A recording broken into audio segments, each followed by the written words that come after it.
History at the Hippodrome as the Iowa Woo come out for their first official home game in team history today against the Kansas City Goats in week 2 of the inaugural season of the Arena League. Chris Kleinon-Schultz here with you, broadcasting from just beyond the west end zone here in the Hippodrome as Iowa and Kansas City meet for the first time this season. Iowa coming off a loss in its first ever game last week at the Ozarks Lunkers, 69-40, while the Kansas City Goats, fresh off a home win at Municipal Auditorium a week ago, 77-55 against the Duluth Harbor Monsters. The Iowa Woo team being announced as we speak for the crowd, which is still filing into the Hippodrome here in Waterloo, Iowa.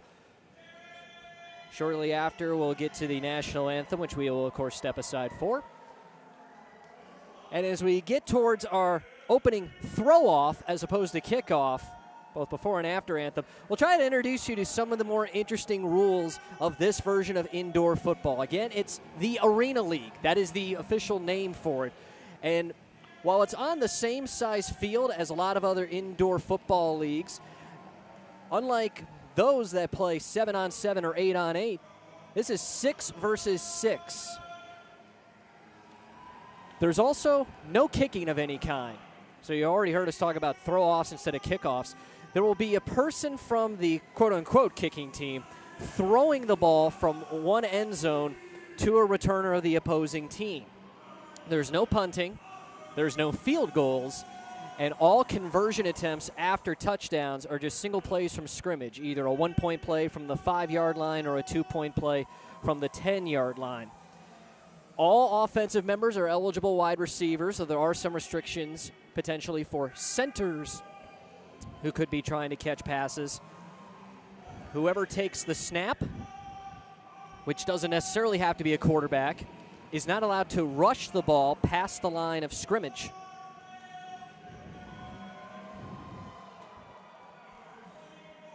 At least as we've seen in other games, there is the option potentially of a double forward pass, assuming that the first pass stays completely behind the original line of scrimmage from pass to catch. Fourth down is interesting, especially because there's no punting or field goal kicking involved. Either teams could go for it on fourth down, or they could surrender the football to the opposing team, which would get it in its own territory. And because there's no kicking, instead of an onside kick to possibly get another chance at the football, say for a trailing team late in the game, teams have the option of running a 4th and 20 play from its own 5-yard line, which if successful means that the drive can continue. Otherwise, the opposing team will get the ball wherever it is from the end of that play. So in theory, you have an incomplete pass on 4th and 20. The opposing team gets the ball at the 5-yard line, pretty much just right on the doorstep of getting a touchdown. The Iowa Woo and Kansas City Goats will meet 3 times this season. In fact, they're meeting back-to-back weeks. Teams will be in Kansas City next Saturday, but their first meeting of the season here at the Hippodrome in Waterloo, as the Woo and Goats are just a few minutes away from the start of today's contest.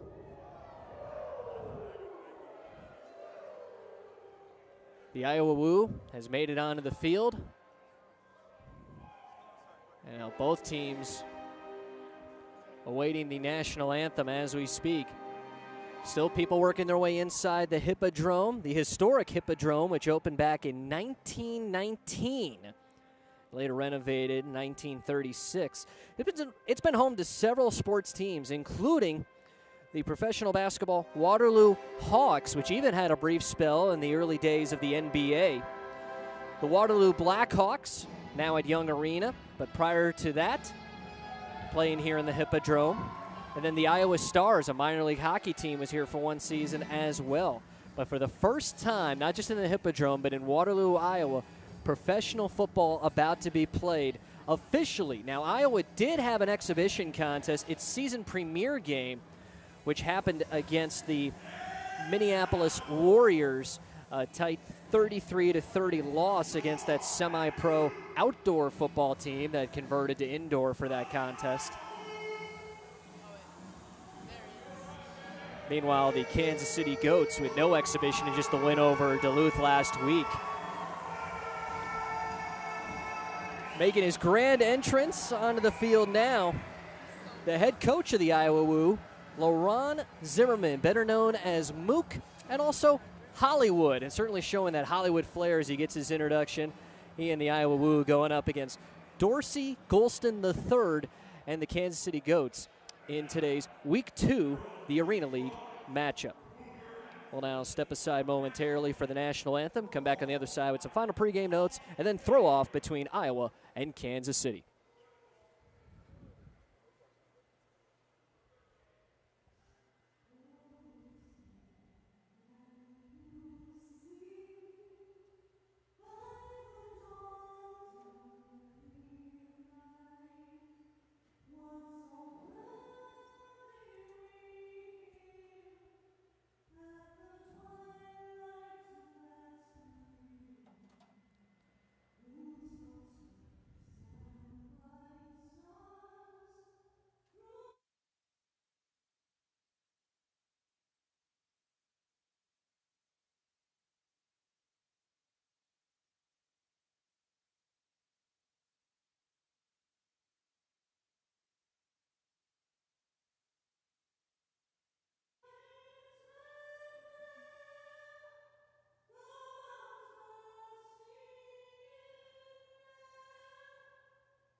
Today's game between the Kansas City Goats and the Iowa Woo, fast approaching at the Hippodrome.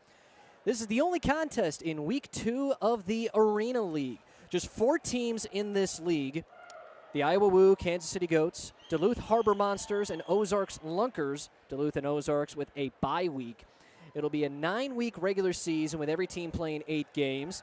The aforementioned bye weeks for Duluth and Ozarks now, while Iowa and Kansas City with bye weeks during week number 6. Everyone gets 4 home games. Everyone will play 4 on the road. And everyone makes the playoffs. Playoffs scheduled for the first weekend of August. The number 1 team versus the number 4 squad. And then number 2 versus number 3, with the winners emerging to play the following weekend in Arena Mania 1. Getting set for the coin toss to determine who will get the football first. And speaking of getting footballs, one of the fun things about the Arena League, fans are allowed to keep footballs that are thrown out of play, whether that's just during the natural course of the game itself or perhaps a celebratory throw by a member of either of these teams. Though, as was announced on the PA system prior to the start of this one, if a player goes into the crowd, you cannot keep him. Our referee, Steve Schaub, overlooking this coin toss.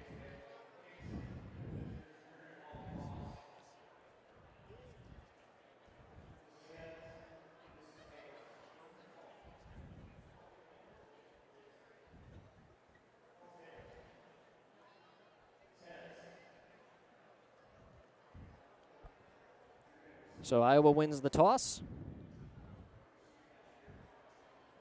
And the team's getting into their opening positions. Here at the start, from our broadcast perspective, Iowa will be operating from left to right in front of us, and Kansas City from right to left.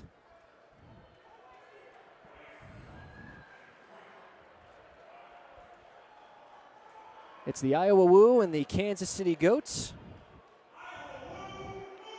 Iowa in its first ever official home game and trying to make that home game a victory.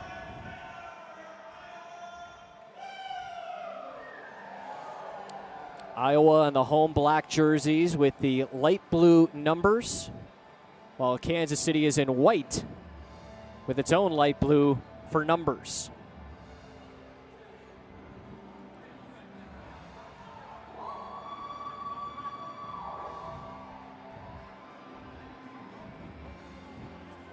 The teams into their positions for the throw-off. Iowa throwing to start the contest, and it'll be the backup quarterback, Josh White, to get us underway. He'll throw from his own end zone, while the rest of the Woo stationed at the 15-yard line. Back to receive for Kansas City is Deontay Boo Smith, the reigning The Arena League Offensive Player of the Week. His teammates are at midfield.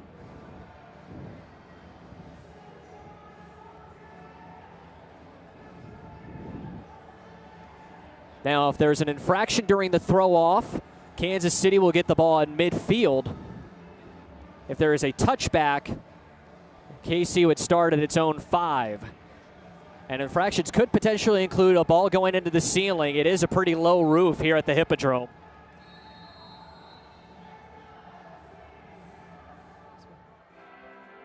Here's the throw.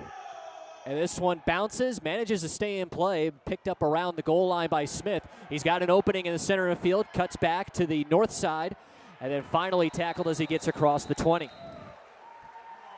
So KC with a decent return on the throw-off. And now a chance for Kansas City to get its offense on the field. An offense that put up 77 points week 1 against Duluth. And led by, among other standouts, quarterback Rakeem Cato. But it is not Cato who is starting this contest for KC. It's Josh Hollins instead. Cato is present with the team, but not on the active roster. Cato coming off a 10-touchdown performance. Nearly 300 yards passing against the Harbor Monsters. Meanwhile, we get an early whistle. Quite a jump from Prince Chenoa, one of the receivers on that north side. So it would appear that we have a false start, and that would move the team back 5 yards.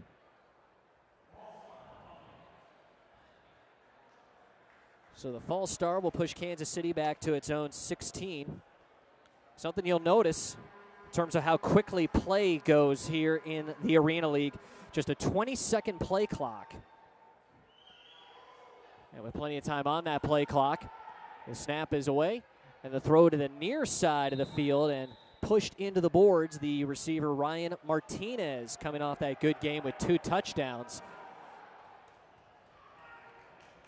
We do have another flag on the field, and this could be another infraction against the Goats. The preliminary signal is another false start. Not as big a jump as the last time, but still pretty significant.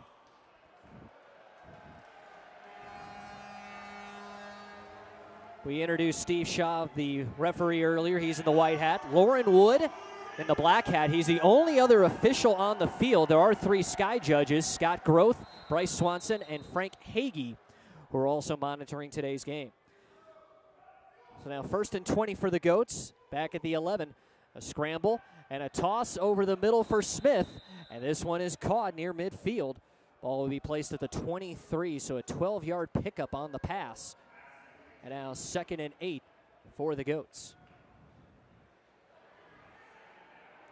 First connection of the day to Smith. It's already 12 receptions and about 150 yards in the early season. Here a rare handoff for the Goats. It didn't run much last week. This is James Harden, who's pushed out into the Iowa bench near the Woo 20-yard line. James Harden, who does share a name with the famous basketball player, gets it right to that 20-yard line.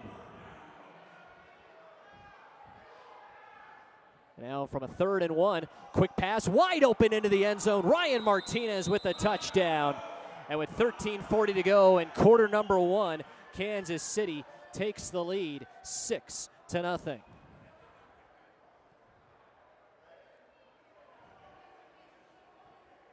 So after back-to-back false start penalties, the Goats with the early touchdown.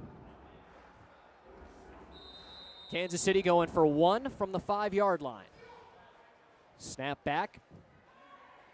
And the toss into the end zone for Kevin Felder. He holds on, and the conversion is good.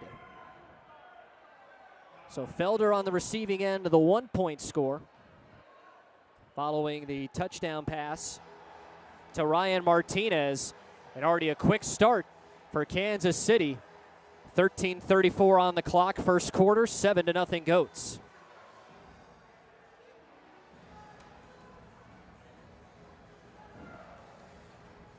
So all in all, just a 3-play drive. And after those false start penalties, all positive gains.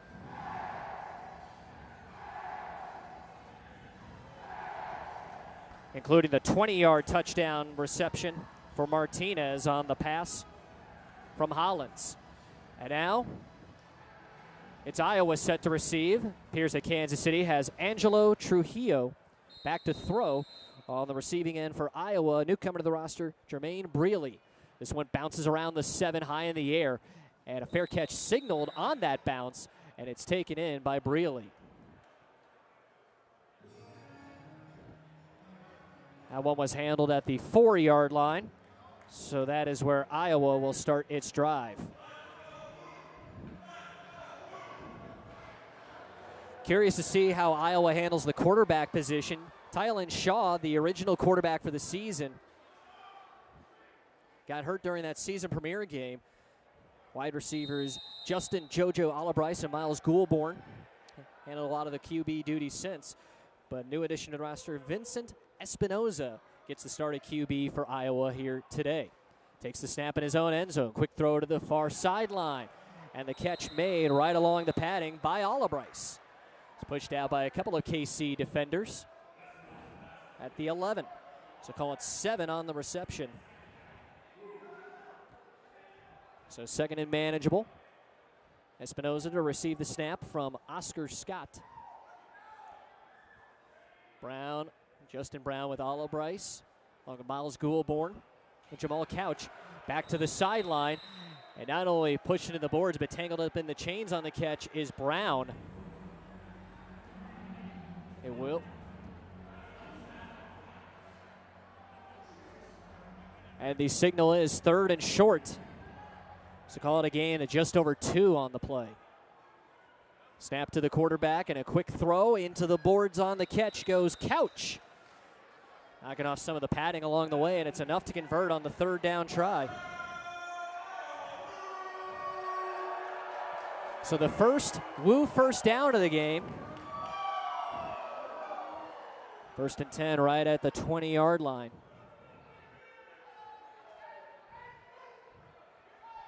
So 3 for 3 passing Espinoza to start the contest. 4 wideouts with Brown now in motion behind him. Here's Espinoza. Looks down the middle, now getting a heavy rush. Avoids the tackler, throws it deep, and it actually misses a couple of different possible receivers on the play. That could have been caught mid-range by Scott and deep by Goulbourne, but it eludes both. And you notice, even though that was an incomplete pass, the first one of the game for either side, we still have a running clock. What we anticipate is that it's a running clock for most of the game until you get within the final 2 minutes of either half. 2nd and 10, Iowa. Espinoza deep for Couch, tipped up, nearly intercepted, and then nearly caught. Looked to be pretty good coverage on the play by Lamar Robbins. Like Robbins, a bit of a reunion. He's part of the Oklahoma Flying Aces earlier this year. Same team as Iowa Woo members Marcus Pierce Jr. and Mustafa Majid. By the way, Pierce and Majid still with the team, but not on the active roster this week. So now 3rd and 10, Iowa, trailing 7-0 early in the first quarter. Off the motion, Espinoza ready. Again, the rush. Marcus Zweifel in deep, and the pass now deep. Couch with a leaping grab around the goal line. Couch got some separation from Robbins, and it's 1st and goal for the Woo, trying to possibly tie or maybe even take the lead in this one.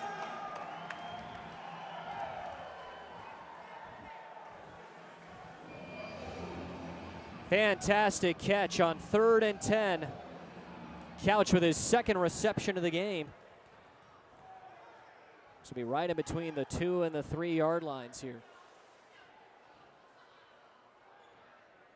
Espinoza, quick pass, tipped up in the air, almost picked off. Was trying to find Olibrice. KC nearly had it on the deflection. So now 2nd and goal coming up next.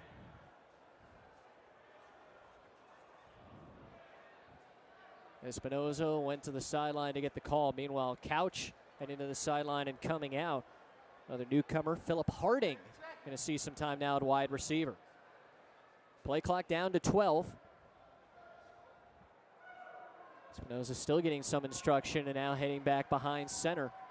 Iowa taking some time, in danger of a delay of game violation. And now it appears Iowa uses a timeout to avoid the delay of game. That's the first timeout for the Woo.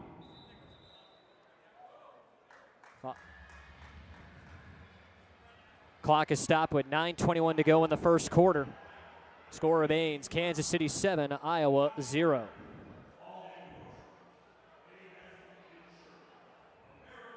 Meanwhile, Vincent Espinoza for now off to a decent start in his Woo debut. Talk about somebody who's pretty well traveled. Have been signed by multiple indoor teams this year, including the Oregon Black Bears, who ultimately released him right before the start of their regular season schedule, and then the Idaho Horsemen, who Espinoza was recently with before coming to Iowa and joining the Woo. He's also previously had experience with the Tulsa Oilers, Billings Outlaws, Bay Area Panthers, Iowa Barnstormers, Salina Liberty. That's a lot of teams, and we might not even have all of them there.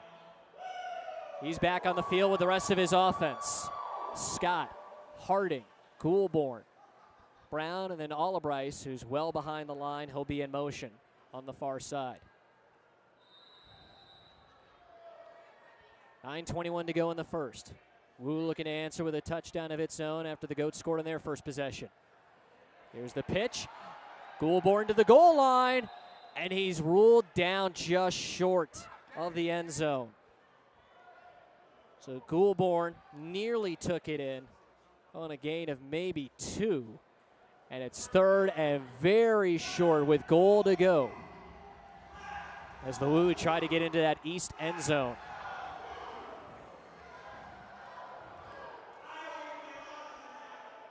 Joining the offense, Lamar Sales, the Waterloo, Iowa native, as a part of this 3-man backfield. Also Olibrice and the quarterback Espinoza. Handoff Olibrice. He's in. Touchdown, Woo.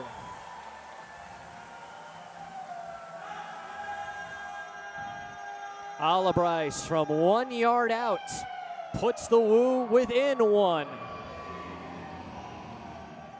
Ball spotted at the 5-yard line, so it'll be a 1-point PAT attempt. The Woo going for the tie.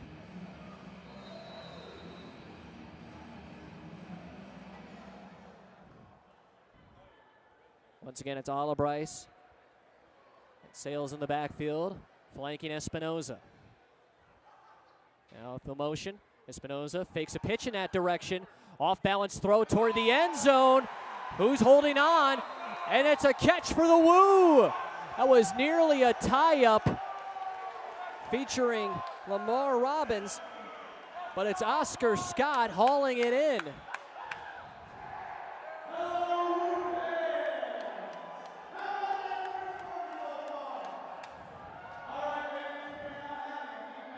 And how about the Iowa Woo? Score should be 7-all with 8:40 to go in the first quarter. Boy, Scott and it was actually Marcus Zweifel really tangled up on that play.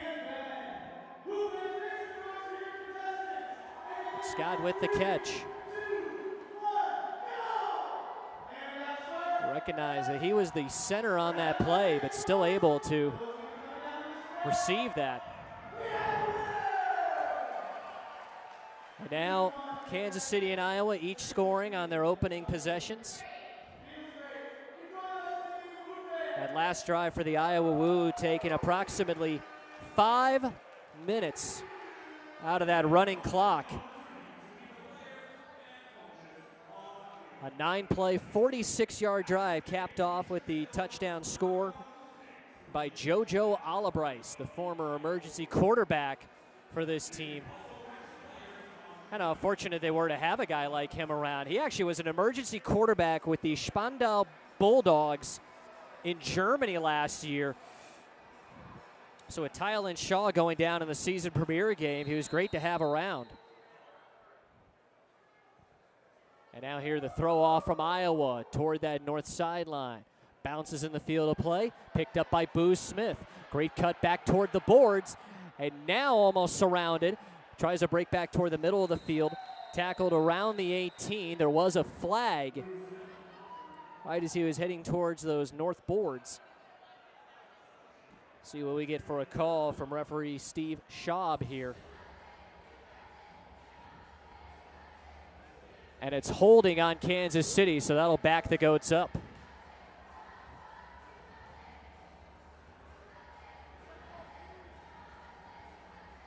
So Kansas City back with the football, starting at its own 10-yard line.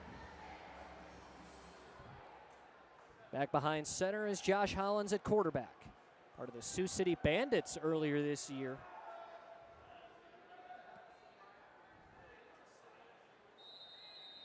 Play clock working its way down under 10. Here's the snap. It's botched. Somehow the play kept alive by Hollins. Approached the line of scrimmage, but couldn't run past it. Tries a throw that bounces at the feet of his intended receiver, Boo Smith, so an incomplete pass. We mentioned it pregame, but whoever receives the snap is ineligible to rush the ball past the line of scrimmage. So that's why Hollins, even though he had a little bit of space to work with on that north side, ultimately didn't break the threshold there. 2nd and 10. High snap, but at least it gets back to him. Darren Lake with a good rush. Now another throw, and this one tipped away from its target, the versatile Brian Cox. Good deflection forced on the play by Iowa. So quickly 2 incomplete passes. And now 3rd and 10 for KC. So far 1 for 1 on 3rd down today with that touchdown pass to Ryan Martinez earlier on the season. 6 of 8 on 3rd down. That's a great conversion rate. Midway through the first quarter, game tied at 7. Hollins, quick toss to Smith, eludes one tackler, and unable to break free. Just a modest gain on the play, and it'll be 4th and relatively long to go. The Goats have the option either to go for it on 4th down or surrender the ball to Iowa. The Woo, in that case, would get it at the 15. Put him just back to the line of scrimmage, so while the pass was caught, Goats ultimately don't gain anything there. 4th down, KC. Iowa looking for a stop in great field position. Throw over the middle behind Smith, incomplete. Nothing doing on that drive. And now the Woo with the turnover on downs, getting the football at the Kansas City 10.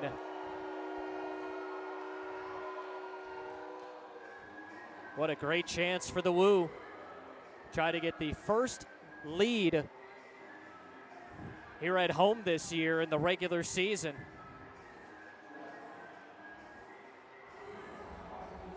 Iowa in its season opener at Ozarks scored on the opening drive, but then gave up 19 in a row to finish the quarter and stayed behind the rest of the way in that loss to the Ozarks Lunkers.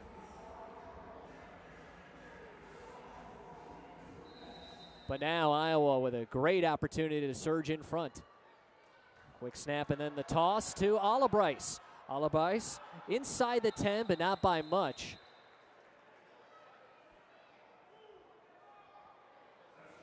Even lost a shoe along the way. Looks like it'll be a gain of 2, so 2nd and goal from the 8.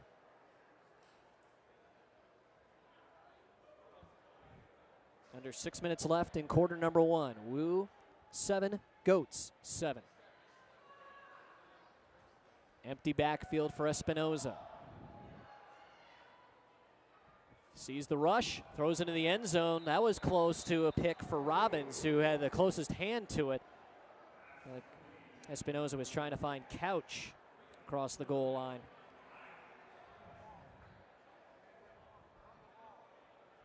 Third and goal from the 8.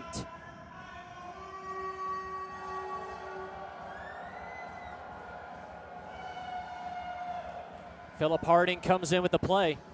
You don't see a full huddle, just kind of a half huddle from the team. A full team huddle is not allowed unless a timeout is called. Iowa might need one here, and it will because the play clock was running low. So that's already 2 timeouts used by the Woo in this first quarter. So still one more timeout remaining. The game clock ran for a little bit. So at least for now, we got 4:56 remaining in this first quarter. And we hear the announcement, 5:04. The referee, Steve Schaub, wants to get that game clock reset, so adds a good 8 seconds onto the board here. Quick recap of the game thus far. Kansas City receiving the opening throw-off, and after back-to-back false start penalties, able to get a 3-play touchdown drive with a touchdown pass from Josh Hollins to Ryan Martinez, and then a good 1-point conversion. Meanwhile, Iowa started at its own 4 before going the distance. Ultimately, JoJo Albright running it in, and then the successful conversion pass from Vincent Espinoza to Oscar Scott to even the score. Kansas City went 4 and out. Now it's Iowa ball, 3rd and goal from the 8. Espinoza rolling to his right. Quick pass underneath for Albright. Nowhere to go. Tackled into the boards by Shakespeare Williams, who, at least in his freshman year in 2018, played nearby at the University of Northern Iowa. The former UNI Panther forces a 2-yard loss on the play. So it's back to where Iowa started, now at the 10-yard line, and it's 4th and goal. Play clock at 13. Game clock approaching 4.5 here in the first quarter. Espinoza with 4 wide receivers plus his center to work with. Still no snap, and we get a delay of game. It's taking too long to develop. So that'll push the Woo back now to the 15. First 4th down attempt of the game for the Woo coming here. And the Goats, who had turned it over on downs on that last possession, may actually gain yardage from where they gave the ball to the Woo. They get a stop here. Scott under center. Espinoza still the quarterback. Play clock is rolling. Brown, Harding, Albright, and Goulbourne the receivers. Espinoza directing traffic. Now takes the snap. Gets the rush. Throw to the end zone, and it hits the boards. Kind of got in between routes there. Jumping over the board and coming back on that play, trying to track it down, was Justin Brown. So with the incompletion, the ball will go right back to the Kansas City Goats. 3:51 to go in the first. Game still tied at 7. So the teams traded touchdowns on their opening possession. And now trading turnovers. So the Goats, who gave it up off their last drive at their own 10, now get it 1st and 10 at the 15. Here's Hollins. Down the middle. Big hit on the pass breakup as Brian Cox gets turned away on the play by Jermaine Brealey, the product of Pittsburgh State, Taylor Junior College, and West Texas A&M, forcing the incompletion there. 3.5 to go in the first. 2nd and 10. Goats at their own 15. Hollins with 4 wide receivers. High snap. Quickly looks to the boards. And will get most of the yardage he needs with that pass to the man who caught the touchdown earlier, Ryan Martinez, a homegrown product. Kansas City native playing for these Goats. He's credited with 7 on the reception. So 3rd and quite manageable for the Goats here. And to kind of reset the chains in their own way. after they actually got knocked down as a part of the last play. Looks like the down marker actually had it at the 22, but the ball will be the 23. Third and either a long one or short two, depending on how you want to look at it here. Approaching the final 2 minutes of the first quarter. Goats trying to break this 7-all tie. Hollins downfield. Quick catch for one of the newest members of the team, Kevin Felder. A week 2 addition, who, like several Goats, is part of the short history of the Iowa Rampage in the Arena Football League earlier this year. We do have a flag, though. Would have been enough for a first down on the catch. Offside against the Woo. So they can either take the catch or the enforcement of the penalty here. Either way, it's going to be a first down, given where Felder had that ball.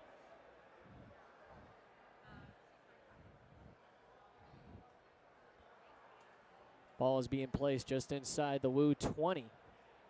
It looks like initially the penalty might have been accepted, but it'll be declined. Felder on the reception.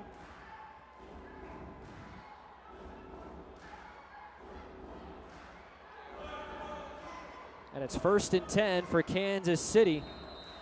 Ball just inside the 19-yard line.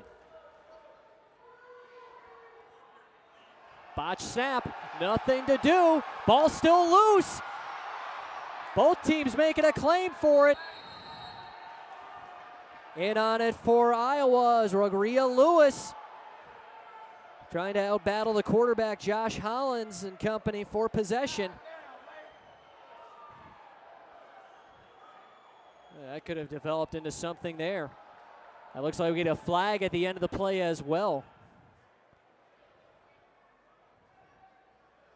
There's a lot to be sorted out from this. At least for now, it appears Kansas City does retain possession. But we do have that flag after the play was over. We'll see how that gets enforced.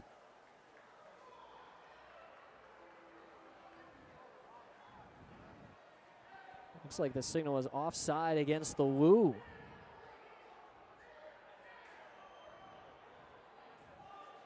So if that was the case, that would be a pre-snap penalty and it'd be 1st and 5. So instead of that botched exchange on the snap, that would have had Kansas City back in its own territory.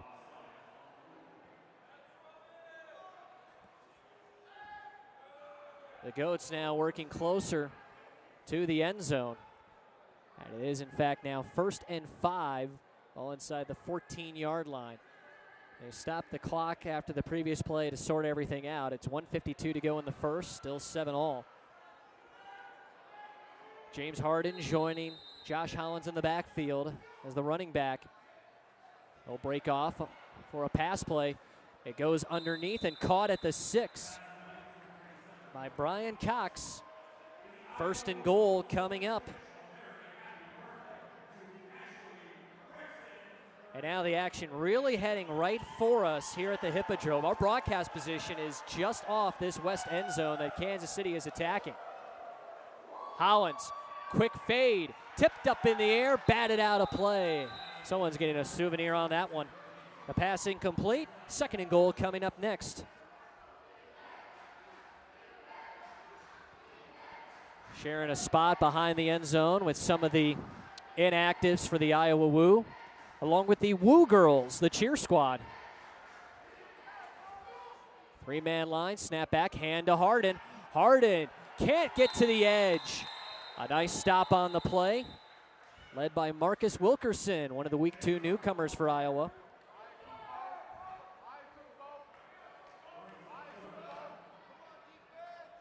It's forward progress to the 5-yard line, so a gain of 1.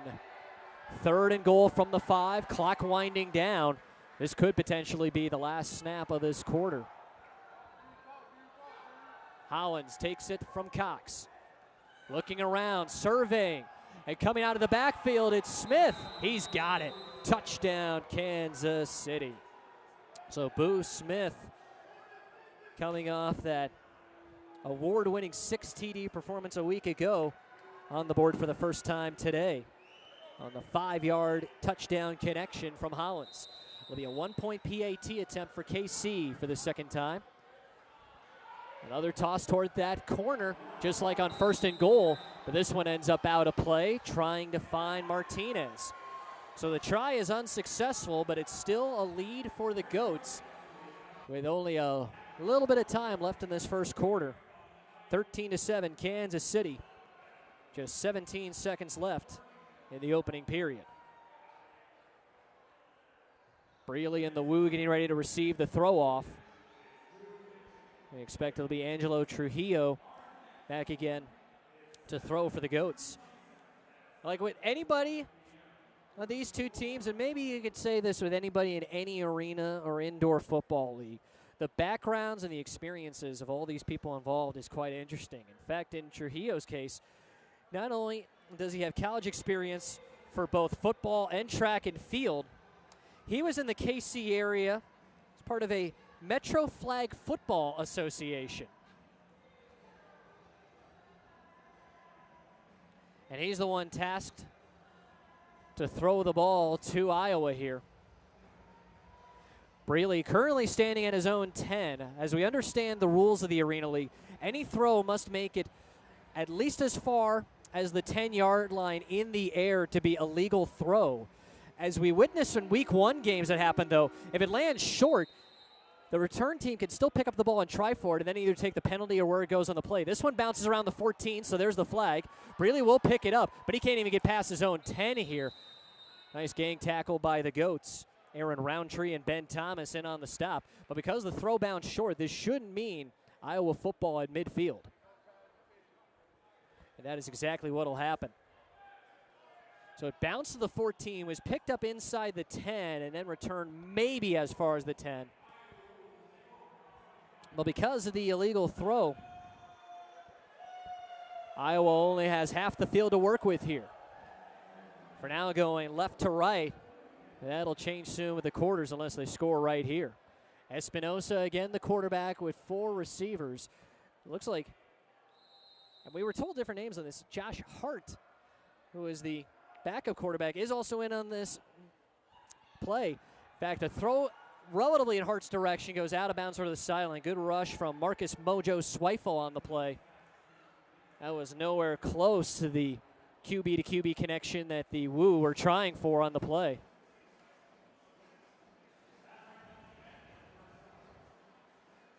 So it'll be 2nd and 10 coming up next for the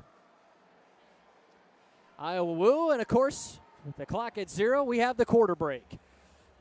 So it'll still be Woo ball in midfield, 2nd and 10 when the second quarter gets underway. Woo trailing the Goats 13-7.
Second quarter about to begin at the Hippodrome. Iowa Woo in its first official home game, currently trailing the Kansas City Goats 13-7. Right now, 2nd and 10 for the Woo at midfield. Appears that JoJo Alibryce ready to receive the snap. Pitch it back to the quarterback, Vincent Espinoza. Eludes one would-be tackler. He'll run it across the line. Stays in along the boards. Finally pushed out around the Rudy's Tacos advertisement at that north board. Looks like a gain of 14 officially. Nice run for the new Woo quarterback Espinoza. So 1st and 10 for the Woo. Touchdown ties the game, and any conversion after it would mean the lead for the first time today. Alibryce, as mentioned before, with some experience as a quarterback, both here with the Woo and then previously in his football career. He's ready to take the snap behind center. Behind him to his right, Espinoza. It'll be back to Espinoza from Alibryce. Throws it deep, and Harding got a hand on it, but it's off of that left hand and out of bounds into the crowd. 14 minutes left in the first half. The Woo now with 2nd and 10 from the 11. Oscar Scott, the center. JoJo Alibryce to receive the snap. Quarterback is Vincent Espinoza. Then it's Miles Goulbourne, Philip Harding, and Justin Brown, the receivers, to complete this lineup. Play clock down to 7. Alibryce signals the motion and takes the snap. They mishandle the pitch to Espinoza. Ball's picked up by Kansas City. That is the very active Ben Thomas, the former standout from Truman State, who recovers the fumble. And with 13:28 to go in quarter number 2, the Goats get the ball back with the lead and a short field to work with, trying for that far end zone. Try to get the lineup here for KC. Josh Hollins at quarterback. Snapping is Brian Cox. Robin Powell Deppy in an offset position. He'd be set to block, so he's naturally an offensive lineman. And the receivers are Boo Smith, Prince Shinola, and Ryan Martinez. Smith comes to the line, and it's Hollins looking around. He's got plenty of time. Now here comes Darren Lake on the rush. Avoids him once. Throws underneath to Smith, and he was immediately tackled, run down to the ground by Chris Jordan Herring. Someone who, like Lane Kiffin, saw some time both at Alabama and Florida Atlantic in his college tenure. Former Crimson Tide wide receiver, but with the Owls, a defensive back, his current position.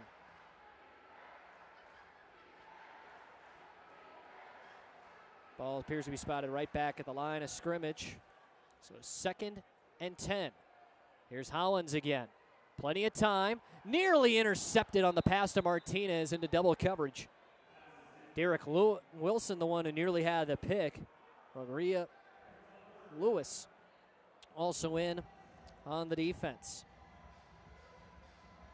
Nothing yet so far for the Goats in this possession. Now 3rd and 10 from the Iowa 15. Hollins with one receiver left, 2 right. Here's the snap.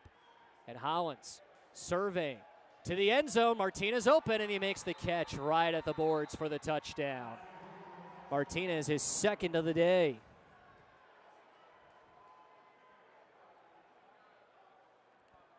That was how Kansas City got that early 7-0 lead to start the contest, and now it's 19-7 pending the conversion attempt. This one spotted at the 5, so the Goats only trying for 1.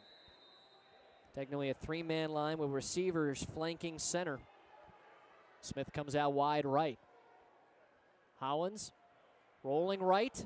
He's got Lake in his way, spins around to the left side, throwing across his body, and caught in the end zone by Brian Cox.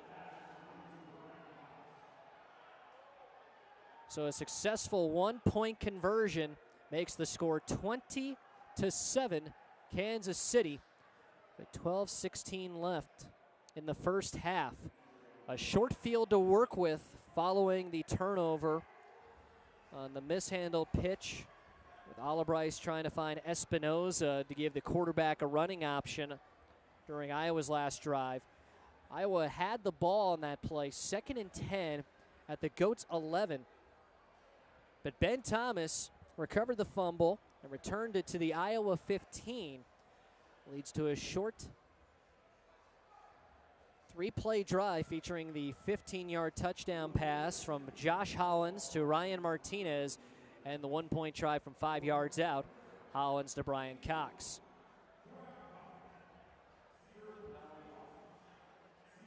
Iowa ready to receive the throw. Again, it's Brealey back. 1-point part of the recent iteration of the Frankfurt Galaxy. Might recognize that name from the old NFL Europe days. Well, Trujillo, the wide receiver / defensive back, will throw it for Kansas City. Remember on that last throw off, it bounced short, so Iowa got the ball at midfield. Throw that's too short, lands out of bounds, or hits the rafters, gets the ball to the midfield stripe. Ball's caught on the fly by Brealey inside his own 10. Works it to the south boards with a lane, but Trujillo, the thrower, with a low hit, getting him at the legs around midfield. But still, all in all, a decent return.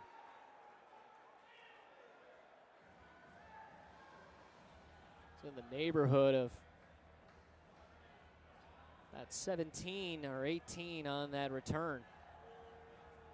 Looks like the ball will be spotted at the Iowa 24. So first down for the Woo.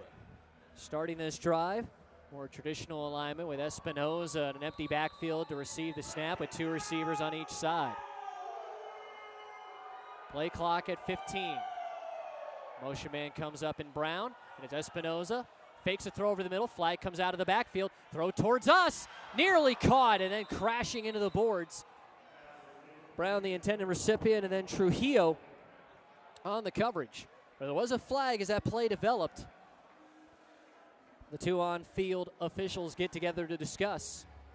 Pending the result of this penalty, 2nd and 10 coming up for the Woo. Clock stopped at 12:01 to go here in the second quarter. And still the talking between the white hat Steve Schaub and then the black hat Lauren Wood. Offside against Kansas City. So that'll push the ball into Goats territory.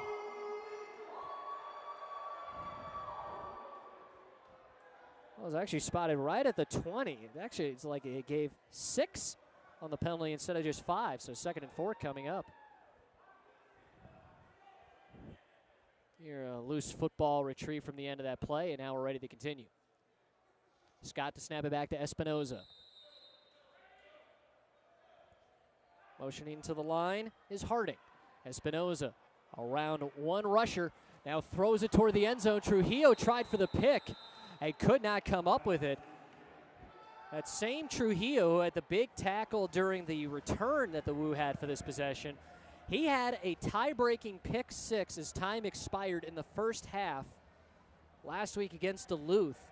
The Goats actually trailed the Harbor Monsters 20-6 early, but eventually put up a streak of 28 consecutive points featuring that pick 6 going into halftime, which put the Goats ahead for the first time, a lead that the Goats would never relinquish and ultimately add on to in a 77-52 win.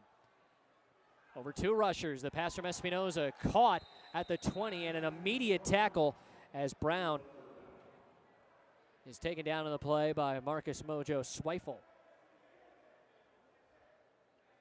So that'll be no gain on the play. And now 3rd and a long 4 for the Woo as we get under the 11-minute mark in this second quarter. Again, the motion from Harding. He's the target. He catches, despite the coverage from Trujillo. It's right around that first down marker. It appears to be just short of the line to gain. 4th and 1 from the 17. Big play in this game. Woo trying to close the gap while the Goats with a stop and another score could start pulling away. 4 receivers. Espinoza with the rush coming. He gets away, buys some time, throws it toward the end zone, and through some tight coverage from Shakespeare Williams, the former UNI Panther. The ball is ultimately incomplete.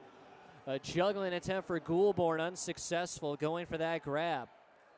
And again, that same Shakespeare Williams, a freshman in neighboring Cedar Falls with the UNI Panthers before then moving on to Butler Community College.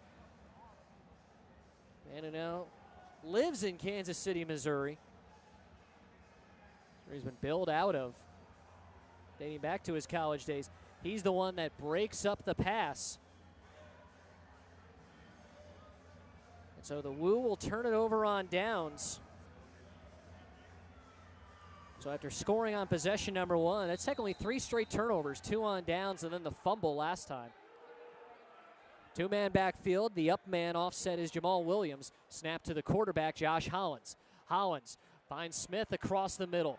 Stays in bounds for the moment, but on a nice second effort, Marcus Wilkerson with the tackle for the Woo.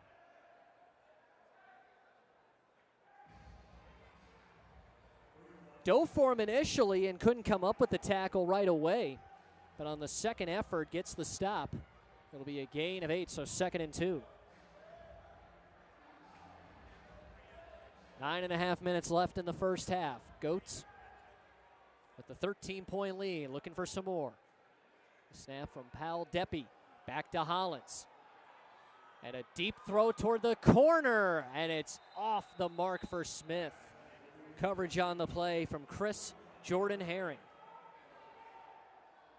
3rd and 2 coming up for the Goats, right at the 25. After a quick word from the sideline, Hollins back.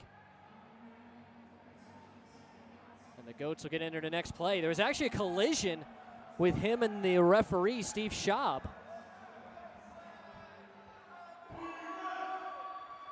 But we'll move on beyond the incident, thankfully.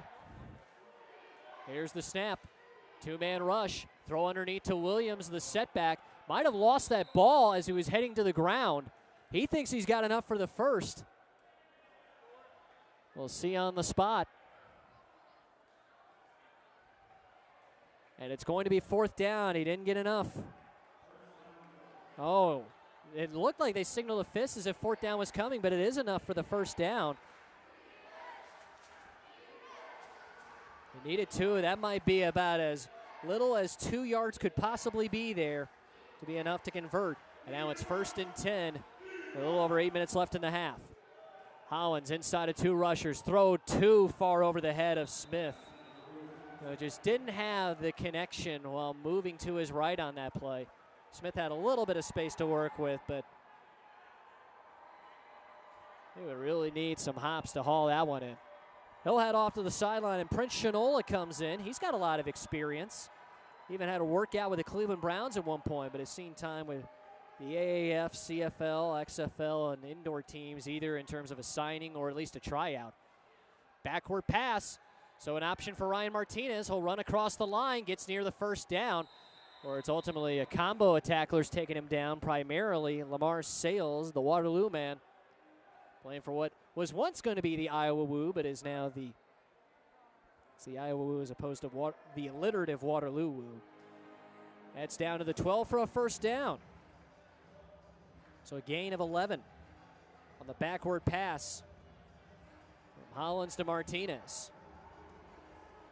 1st and 10 at the Iowa 12. Number 12, Josh Hollins receives the snap from Powell Deppy. And that throw was a little quick, at least in terms of Jamal Williams' intent to try to pick it up. Not only was that thrown before he had his eyes turned around, they hit the ground before he even had his eyes turned around to that one. So just the timing off on that one.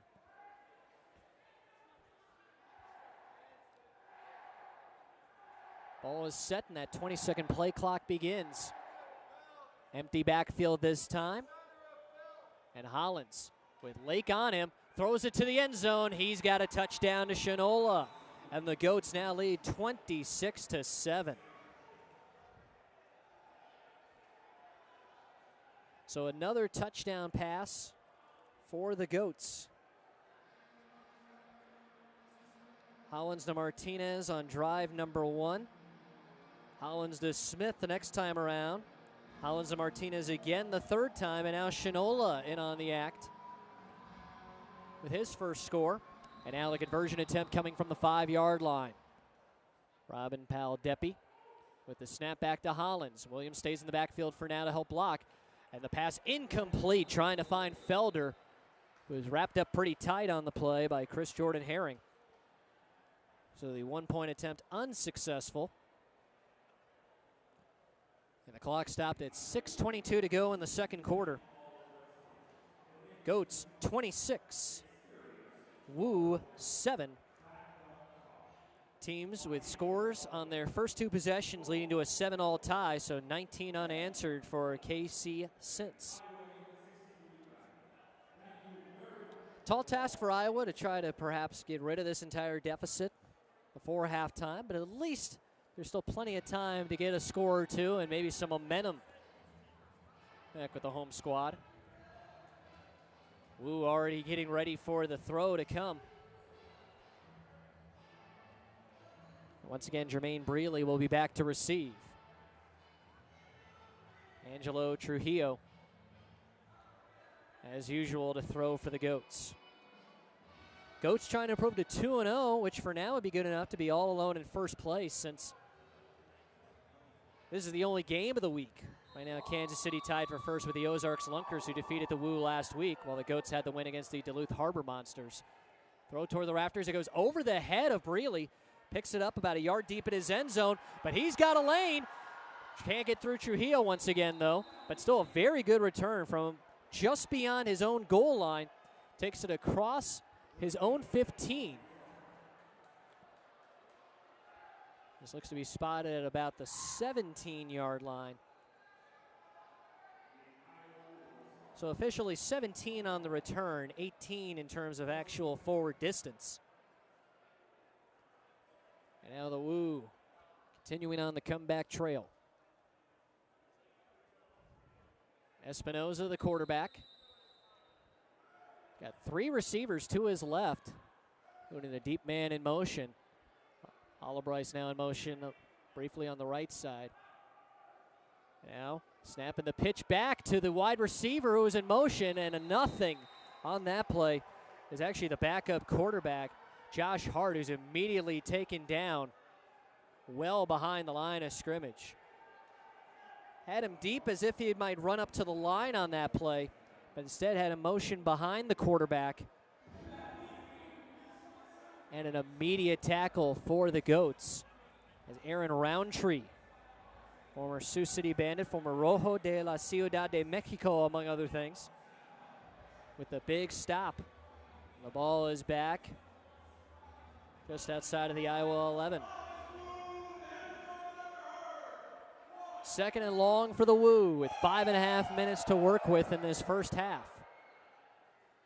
Espinoza looking to throw. He's got Harding, who was briefly pushed around those boards and finally taken down across the 20. So the Woo, after getting backed up towards its own 11, now across midfield. They did say that there was contact along the boards, but it was a late whistle for that. But it's still across midfield. Good enough to have the ball at the 23. So 16 on the play. First and 10, Woo. Quickly to Brown. He's got it inside the 20. Can't take that one away. Tackle from Ben Thomas and Shakespeare Williams. So a decent gain on first down.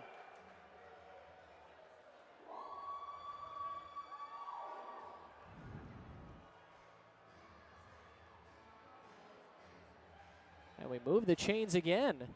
Apparently, it'll be first and 10 at the 19.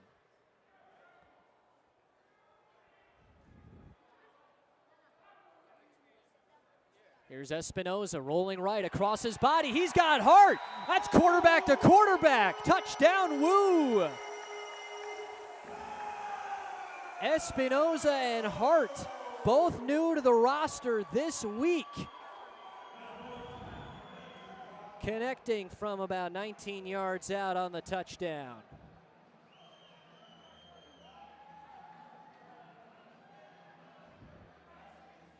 So now Iowa going for one, currently trailing by 13. Hollowbrice near the line next to the center, Scott. 3 receivers wide. Here's Espinoza to Harding, almost had it at the back.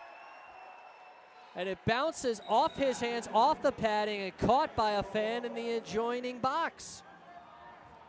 And all smiles on that one, at least for the souvenir, but would have been even happier if that was actually off a successful one-point try, but the pass is incomplete. Now just 4 minutes and 10 seconds to go before the intermission.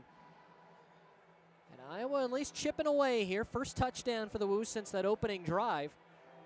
Now trailing 26-13. On the drive, the Woo go 33 yards in 4 plays. After that loss on the first bit of quarterback-to-quarterback action, trying for a run off the motion, Iowa was able to move it forward.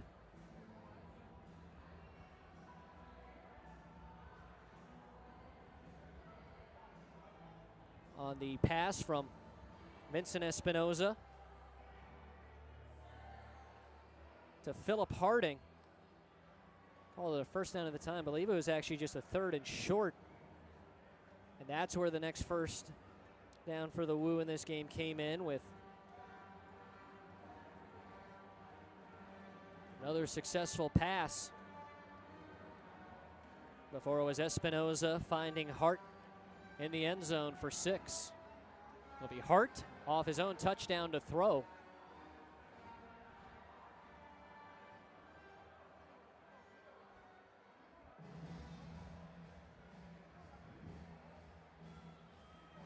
Back to receive for Kansas City, Deontay Boo Smith. Part of Kansas City Chiefs rookie minicamp a couple of years ago, and already one of the standouts in the early history of the Arena League. The throw lands around the 7 near the boards, picked up by Smith at his own 2. Smith up the middle, what a hit! And a good quick tackle from Jermaine Brealey, the big special teams guy. He's been the returner on the other side of things for the Woo, but he gets the tackle. That'll hold Smith to maybe a little over 5 yards flat on that return. Ball placed right in between the 7 and 8. We'll call it the 7. Goats with the ball and just over 4 minutes left in the first half. Hollins, the quarterback still, to get the snap from Robin Powell-Deppy, former Valparaiso Crusader, Drake Bulldog, and South Alabama Jaguar. 4 receivers, including Ryan Martinez at the back of the end zone, coming forward on the motion. Here's the snap. Hollins, quick toss, and it's caught by Martinez, who shakes the tackler loose. He's going to go all the way. One play is all it takes for the Goats to answer.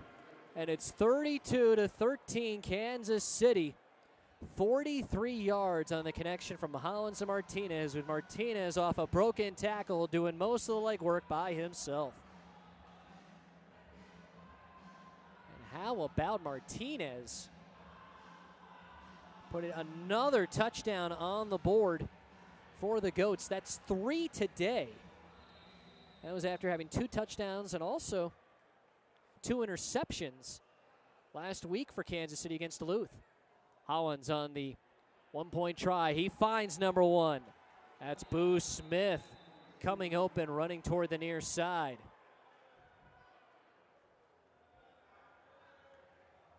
So a quick 1-play drive. Officially only 13 seconds elapsed. And it's 33-13 Kansas City.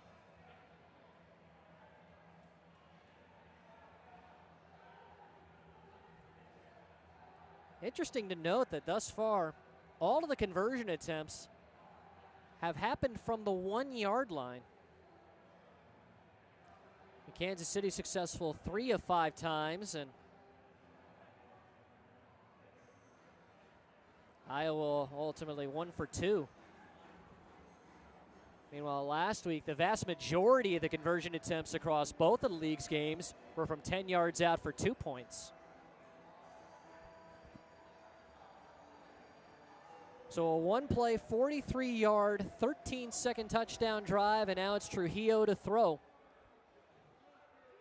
Brealey with the big tackle off the last KC return, ready to receive again.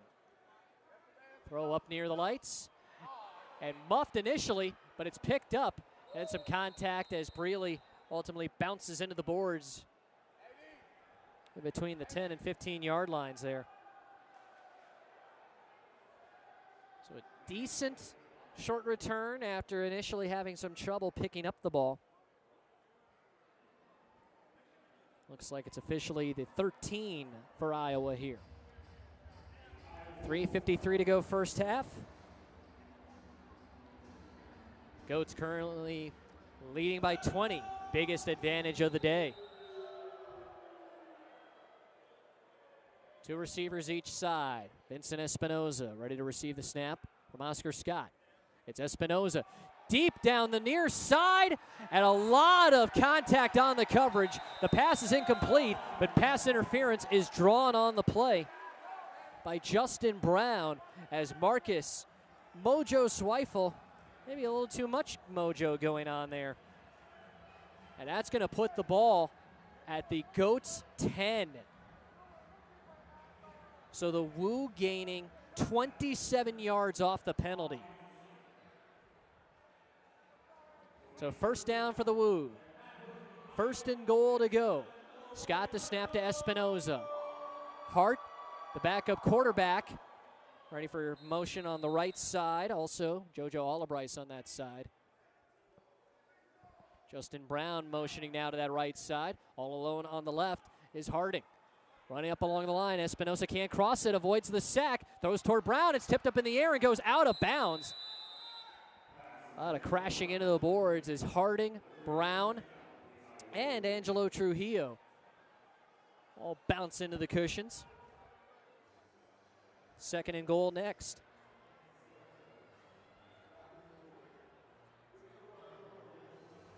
Fix that board on the near side, and now we can resume.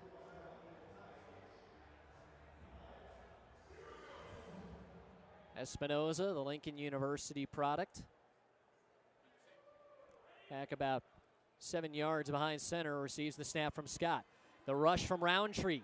He's got some jersey, but Espinoza able to at least throw it out of bounds. So he avoids the sack with the incompletion. However, it's now third and goal. We haven't done anything other than receiving a pass interference penalty off Zweifel on the first attempted play of the possession. We approach the final 2 minutes of the first half. Woo with the football, down 20. The first ever official home game in franchise history. Here's Espinoza. Again, Roundtree rushing. Again, has some jersey. Gets loose for a moment. Throws it short, picked off by Trujillo. Trujillo, with one man to beat, gets around the quarterback. And for the second week in a row, he's got a pick six. Touchdown, Kansas City. 39-13. Goats over the Woo. With just 2 minutes left in quarter number 2.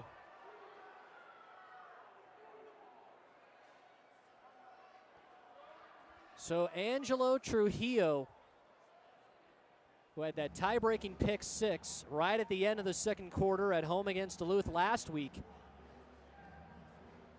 takes this one in from about 43.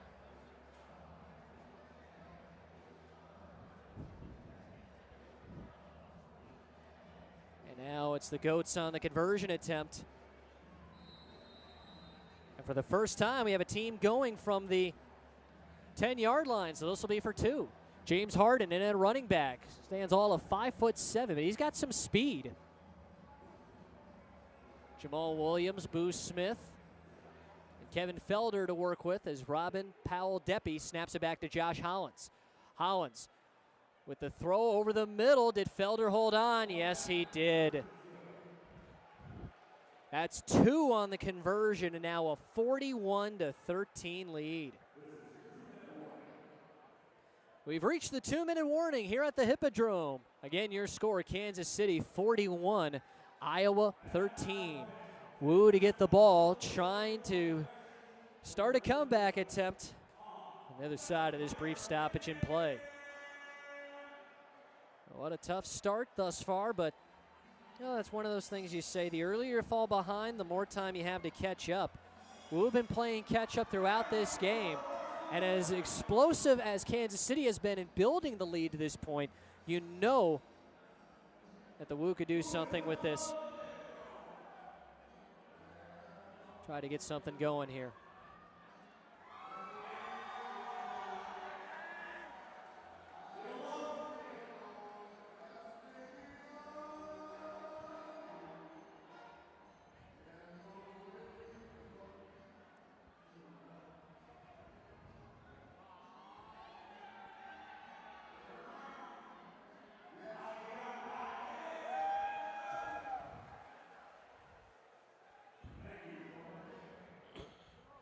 Once we realized the kiss cam was going on, I figured we might as well just let the picture speak for you there.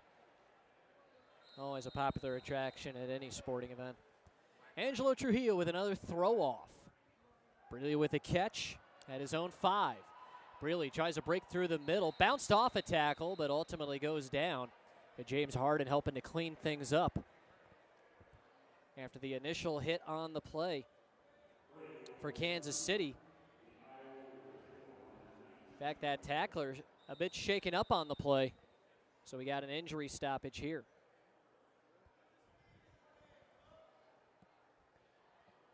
Clock at 1:56 here in the second quarter. Woo trailing 41-13.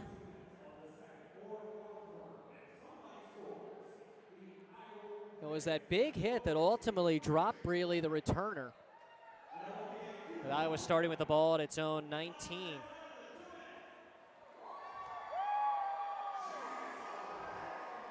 But it's the tackler who's more the worse for wear after that collision.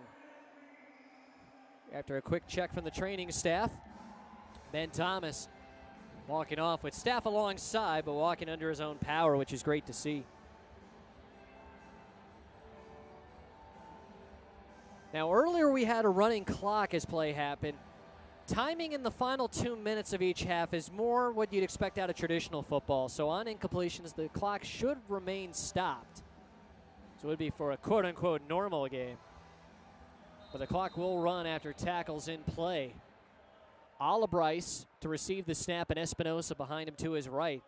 Iowa lost it on a fumble trying for that exchange one time earlier, which led to one of Kansas City's scores. Here a clean pitch back. Espinosa throws it underneath to Bryce. Even though he received the snap because he caught a pass, he could take it across the line. And he does, tackled right around midfield. Gain of 6 on the play. And the clock running. And 94 seconds to go before half. Iowa at least trying to get some more points on the board before we reach that intermission. Similar formation here from the Woo with Bryce to get the snap from Oscar Scott. Here it is. And he holds onto it himself and will throw. Caught by Brown. Brown just outside the Goats' 20 on the reception. That would put it right around the marker. And the spot itself is at the 20-yard line, so that's a gain of 5 and a first down for the Woo. Clock continues to run. We're in the final minute. Reminder, Iowa had a couple timeouts early to avoid delay of game penalties, so just one timeout left. Bryce back to Espinosa. Throws it deep, but it's short of its intended target. Intercepted by Trujillo, who lands in the end zone for a touchback. That's his second interception in a row. Last one, he got some steam coming in from behind it. Caught at his own 7-yard line and ran it all the way back for the touchdown. Here having to reach back, falling over to get that one. His second pick of the day.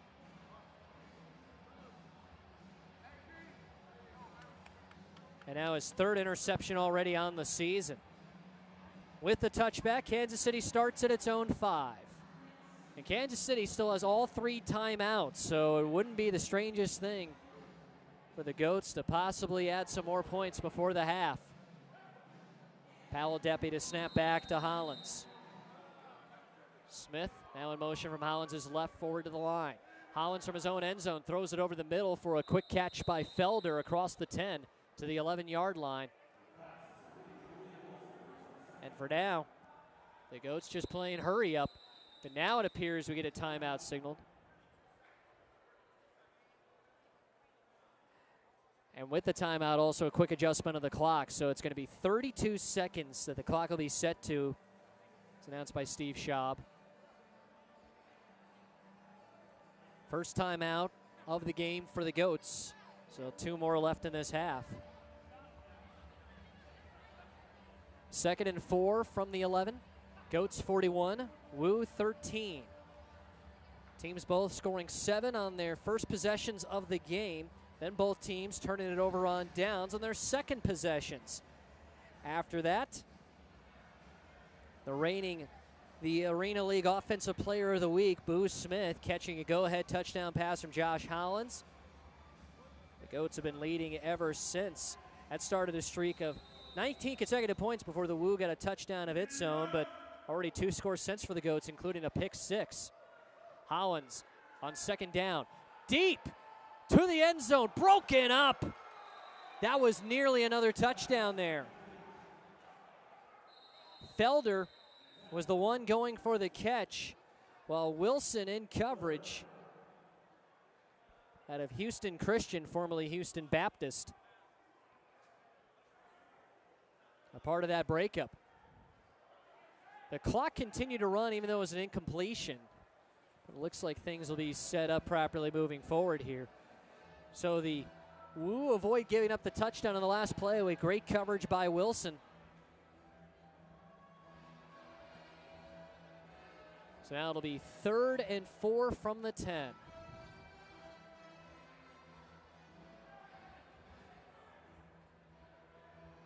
It appears that Schaub has signaled for an official's timeout. Just making sure everything is set up properly before play resumes. Here we go. 3rd down for the Goats in their own territory. Hollins with the snap. Lake rushing now from behind him. Throw over the middle, and it's caught just past midfield for a 1st down. Felder again, he's been targeted on every play of this drive. Felder, a product of the University of Pikeville. We'll get it forward for Kansas City. 12 seconds left in the half. We have another timeout for the Goats.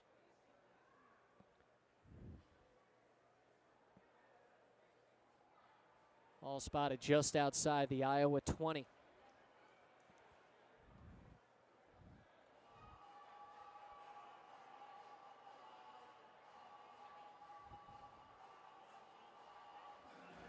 Teams ready to return to action. Felder lining up on the left side next to Prince Shinola. Shinola already with a touchdown reception today. Felder's had some catches, but at least if we're reading our notes correctly, he hasn't had his own touchdown yet in this contest. Robin Powell, deputy snap. Boo Smith and Ryan Martinez joining this lineup. Martinez on the line, and now Smith approaching it. Snap to Hollins. Hollins will throw backwards to Martinez. He'll look to throw now. Game clock down to 5. Martinez slings it toward the end zone. It's short. Dropped incomplete with 2 seconds to go. That would have been a tough grab for Shinola, trying to pick it off the turf.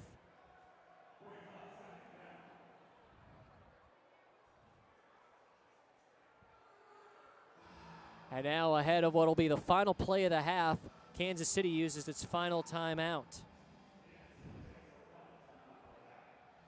So officially 2.1 on the clock. Goats already up 41-13. But could deliver another damaging blow to the Woo with a conversion here. It's officially 2nd and 10 from the 20. Not that the down and distance really means much of anything, with this just being the final play of the half expected.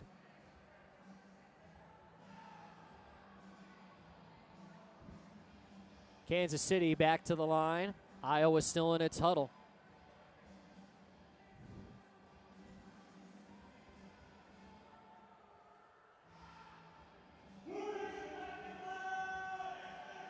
Now we're ready for the final play of the second quarter and therefore the final play of the first half.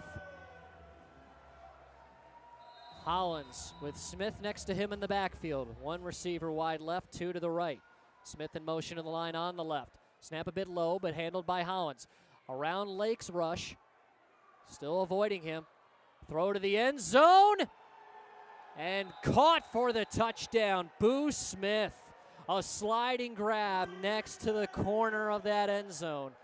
47-13 Goats with a conversion attempt next. He just kept buying time, and in the end, throws it into the end zone from 20 yards out. Hollins actually appears to be limping a little bit as KC gets set for the two-point conversion attempt.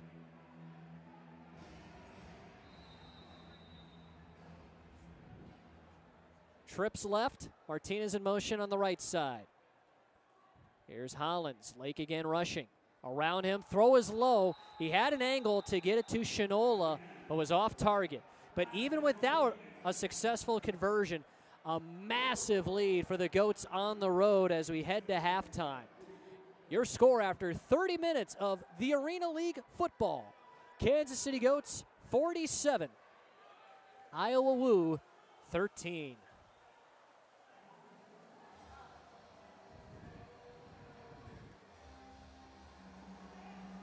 Teams head to their locker rooms for halftime. Approximately a 15-minute break. And the Woo hoping to come out on the other side with an opportunity to get things going. Kansas City received the ball to begin the game, so you'd figure that Iowa would have the chance to strike back once that second half begins. We got a ways to get there. Pause and enjoy halftime here in Waterloo. Again, your score through one half of football in the first official home game for the Iowa Woo and for professional football here in Waterloo, Iowa. It's the Kansas City Goats with the 47-13 lead.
Second half coming up next at the Hippodrome. The Kansas City Goats currently lead the Iowa Woo 47-13. Here's a quick recap of today's scoring. Kansas City received the opening throw-off and ultimately connected for a 20-yard touchdown pass from Josh Hollins to Ryan Martinez. Later, Hollins to Kevin Felder for the one-point conversion, giving the Goats the quick 7-0 lead just about a minute and a half into this contest. But the Iowa Woo on the next drive, starting after a fair catch on a bounce at the 4-yard line, going 46 yards to pay dirt, finishing with a 1-yard touchdown run from Justin Jojo Alabrice, followed by the conversion attempt with Vincent Espinoza passing to the center, Oscar Scott, tying the game at 7. It remained that way for almost the rest of the first quarter, but in the closing seconds of the opening period, Kansas City struck again, this time Hollins to Boo Smith. 1-point try no good, leaving Kansas City with a 13-7 lead, and it would carry over at that score into the second quarter. Early in the next period, after recovering a fumble from Iowa, Kansas City with another touchdown pass from Hollins to Martinez. Went from Hollins to Brian Cox for the 1-point conversion, giving the Goats a 20-7 lead. And then on Kansas City's next drive, following a turnover on downs from the Woo, it was Hollins to Prince Shinola. And after an unsuccessful 1-point conversion, it left the score at 26-7, just past the midway point of that second quarter. That was 19 in a row to break the tie for KC. However, Iowa did have an answer. Quarterback to quarterback. Not the old heart-to-heart TV show, but Espinoza to heart, as Vincent Espinoza, the starting quarterback, found the backup quarterback, Josh Hart, both new to the team this week, for Iowa's latest touchdown, unsuccessful on the 1-point try afterwards. And then Kansas City with another 19-point run. Well, actually 21-point run, doing the math on this. Hollins to Martinez for the third time today.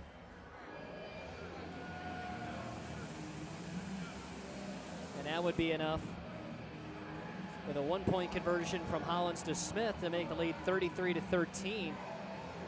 Iowa was deep in Kansas City territory the next drive when Angelo Trujillo, for the second week in a row, took an interception to the house, this time from 43 yards out. And then with a 2-point conversion from Hollins to Felder, their second such point after touchdown, but their first for 2 points, making it 41-13. And then, with only 43 seconds left in the first half following another Trujillo interception, Kansas City on the touchback that followed the interception went 45 yards, finishing with a 20-yard connection from Hollins to Smith. 2-point try unsuccessful. So the score at the break, 47-13, Kansas City in front. Iowa should get the ball to start the second half. Espinoza in his first game as quarterback for the Woo, 14 of 28 with 2 touchdown passes but also 2 interceptions. He and Justin Alabrice combined for 90 passing yards for the Woo. Meanwhile, officially just 16 rushing yards on 2 attempts, 15 of those on a run from Espinoza. And then the 1-yard touchdown run from Alabrice, the only other carry of the contest. Meanwhile, for Kansas City, playing without Rakeem Cato, who had that great introduction to the league last week with 10 touchdown passes and then win over Duluth, replaced by Josh Hollins, who's been throwing us up a storm thus far. Hollins so far finding Ryan Martinez for 3 touchdowns, Boo Smith with 2, and that's after Smith had 6 last week, en route to the Arena League Offensive Player of the Week recognition. And also Prince Shinola with a touchdown reception of his own. Kevin Felder, a frequent target, no touchdowns yet, but he scored 3 points via conversions on passes.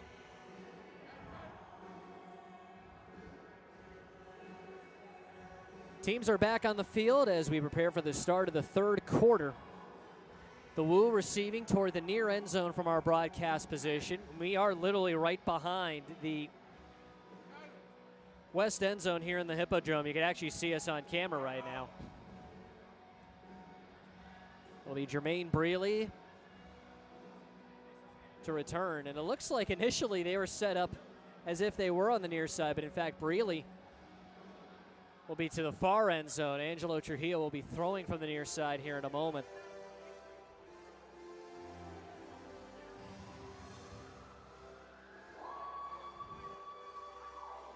The only game in week 2 of the Arena League with the Duluth Harbor Monsters and Ozark Lunkers getting a bye week.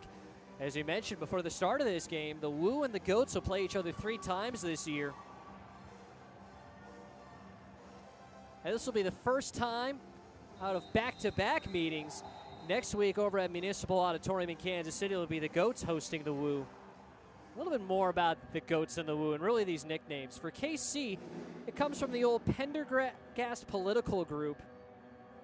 James and principally Tom also have links to that home facility of Municipal Auditorium, as well as the start to the political career of then future U.S. President Harry S. Truman. Meanwhile, for the Iowa Woo, originally the Waterloo Woo, the Woo could reference, among other things, the train history of this city, and also professional wrestling with, among other things, the Dan Gable Museum, and the Wrestling Hall of Fame in Waterloo, and of course, who could forget Ric Flair. Here on the return, Brealey now cuts back to the far side, but a great tackle to perhaps save a touchdown from Ben Thomas. In a way, it's good to have him back on the field. We did see him get shaken up early in that first half, but there's a big part of that stop there on the return from Brealey.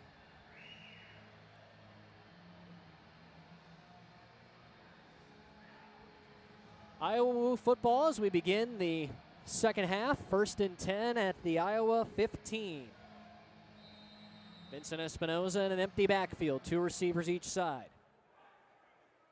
Off the snap, a quick throw caught by Justin Brown, who's pushed into the boards right next to that Goats bench.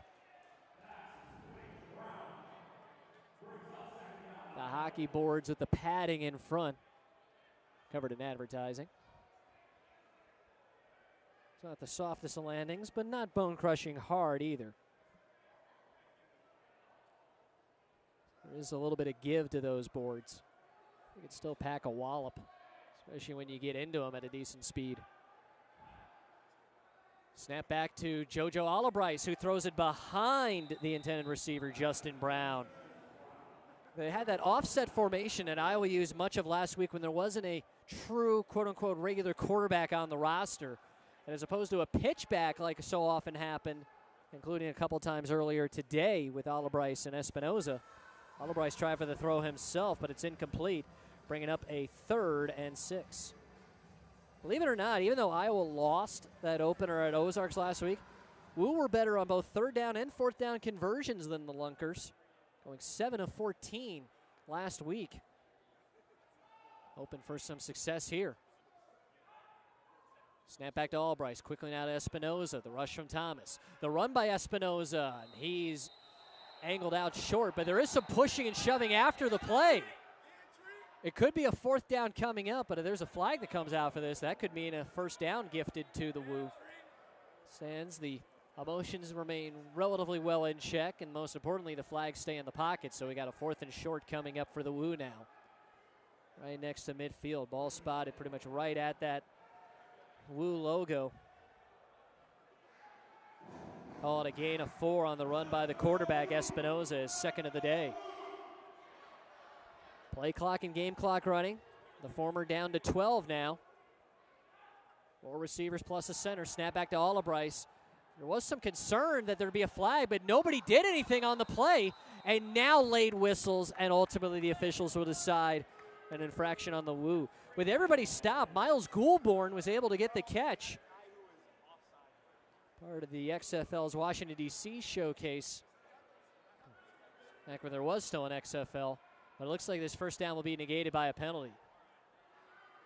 And it's going to be a false start on the Woo, so pushing back 5. So it goes from about a 4th and 2 to a 4th and 7 now.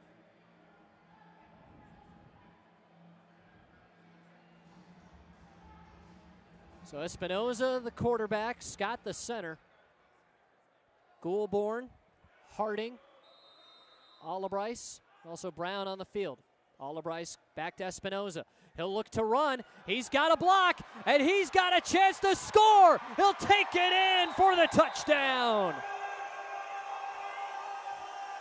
From his own 18, and with a gritty to celebrate afterwards, that's 32 yards on 4th down and 7. And the most electric play of the day thus far for the Iowa Woo, bringing the gap down to 47-19. And no surprise with the opportunity that Espinoza was able to make the most out of it. Now we got the 1-point conversion attempt happening right in front of us.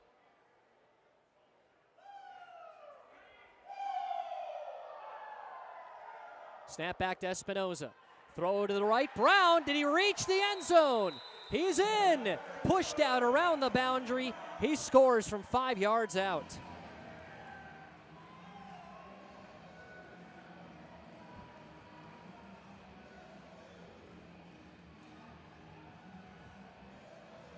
So the 1-point conversion attempt is good. 12:25 to go, 3rd quarter. And the score still in Kansas City's favor, but the Woo at least closed the deficit down to 47-20 here.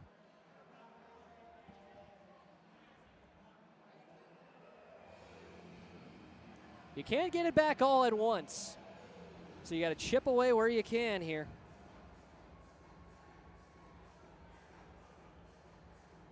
And now the biggest thing is trying to get a stop defensively.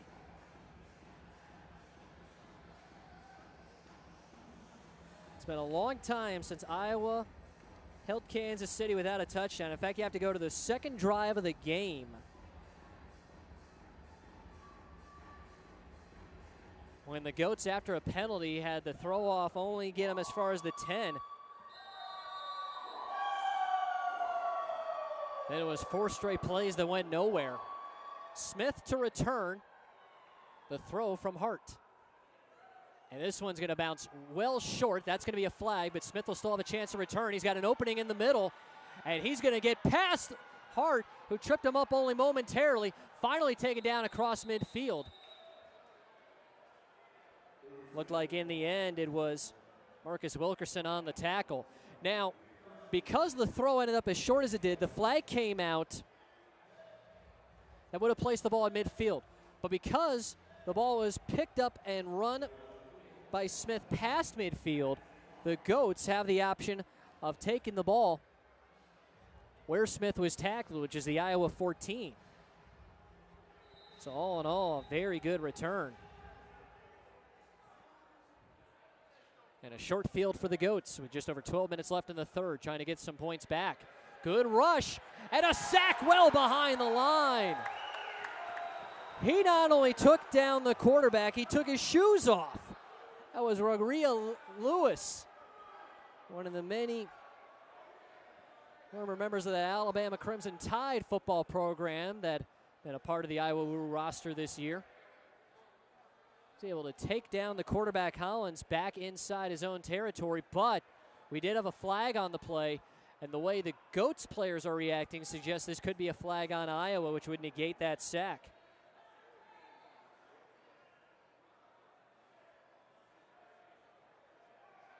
And a signal from Steve Schaub appears to be a personal foul with contact to the head.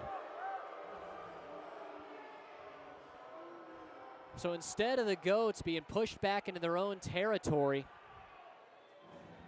now Kansas City is going to have the ball even closer to that end zone.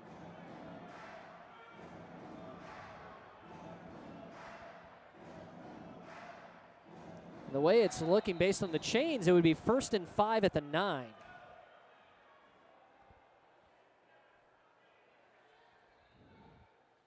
Hollins off the snack with a good rush. It throws it in between a couple of receivers. That rush was coming quick enough. There really wasn't much of a chance to connect with either of those targets. So it'll be 2nd down for the Goats here. Kansas City 47, Iowa 20. Goats scoring each of the last 5 times they've had an offensive possession. Within that stretch, they also had a pick 6. So it's Technically 6 touchdowns across 5 possessions when you throw that one in. Play clock is winding down. Been a while since we had to worry about a delay of game. And it looks like a timeout coming from Kansas City. Trying to get that signaled is the head coach Dorsey Golston III. And he does get that signaled. 11:19 to go in the third. Timeout Goats, avoiding the delay of game. Still second down coming up. An interesting local connection for Golston. Now, he's local to Kansas City because he's born and raised in KC. But he had a chance to play for a former University of Northern Iowa head coach in college. Before ultimately ending up in Wyoming, he was being scouted by Kansas, where former UNI head coach Terry Allen was leading the program. But by the time that Golston would have ended up in college, Allen was no longer the head coach, so he went to Wyoming instead. He's had both indoor and outdoor football experience after his college days, and now in his first season as a head coach, primed to get the Goats to a 2-0 start in their inaugural season.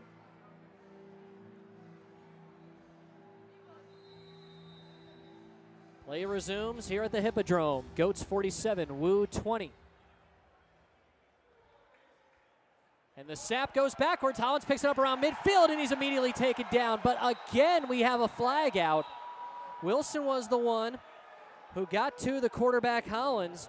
Appears to be favoring that left ankle before getting back on his feet. There's one point where he was limping in the first half and still getting shaken up. And whether or not the sacks stand, the contact doesn't get negated.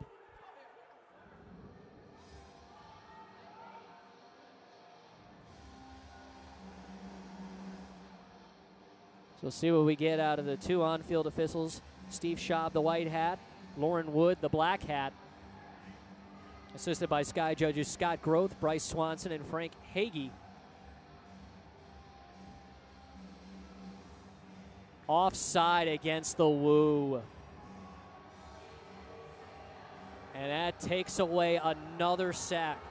So within this drive, there have been 3 snaps, 2 sacks for Iowa that have been negated by penalties, and then 1 incomplete pass because of a rush. Now it is telling you, among other things, that I was doing a better job getting to Hollins and putting some pressure on him, but ultimately in terms of the game and the field position, nothing to show for that. Jamal Williams offset in the backfield. Snap goes all the way back to Hollins.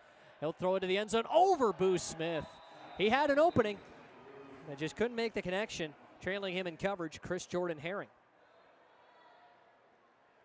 The penalty brought about first down, so now we got 2nd and goal. Ball just inside that 5-yard line. James Harden, part of the lineup for the Goats. He was a part of the 2022 fan-controlled football champion Zappers, where his teammates included Johnny Manziel and Terrell Owens. In fact, in a foot race that went viral, he only barely got nipped by the Hall of Fame T.O. Hollins receives the snap, gets some help on the rush with a block from Harden. Throw to the end zone, broken up, but with a flag. Was trying to get it to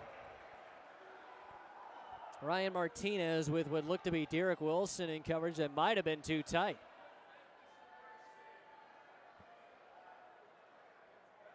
And already the consternation growing in the Hippodrome with the home team deficit, and now all these penalties going against the Woo, especially when Iowa is really ramping up their defensive rush. It's going to officially be holding on the play.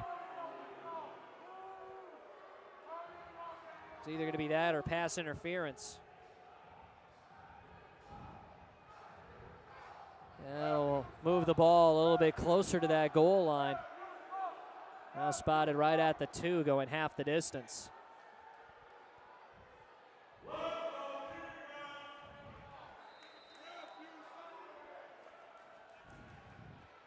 Approaching the 10-minute mark in the third. Goats up 27 and looking for some more. Hollins looked to Smith, now throws it to him, catches right at the goal line, but took a big hit on the play. His stop just barely short. That's a touchdown-saving tackle for the Woo. So just 1 yard on the connection from Hollins to Smith. But boy, what a tackle to at least put off the touchdown momentarily.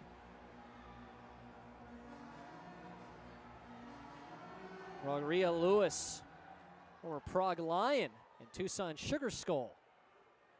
Now a quick snap and pass. That one broken up in the end zone on 3rd down. And 4th down now coming up.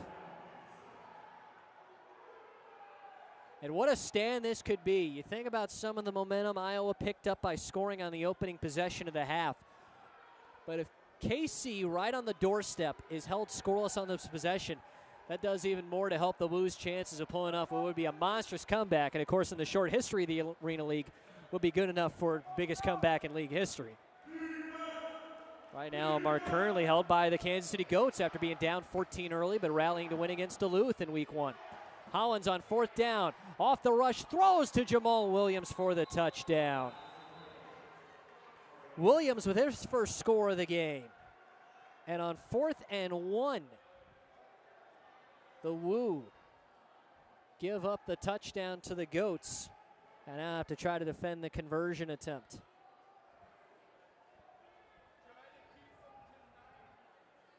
Started that play left of the center. And rolled out to the right off that line to catch the ball. And now a try from the 5 for 1 point. Hollins to the end zone, a bit out of reach. Again trying for Williams, who had the touchdown reception on the previous play. So with the touchdown, the Goats now lead 53-20.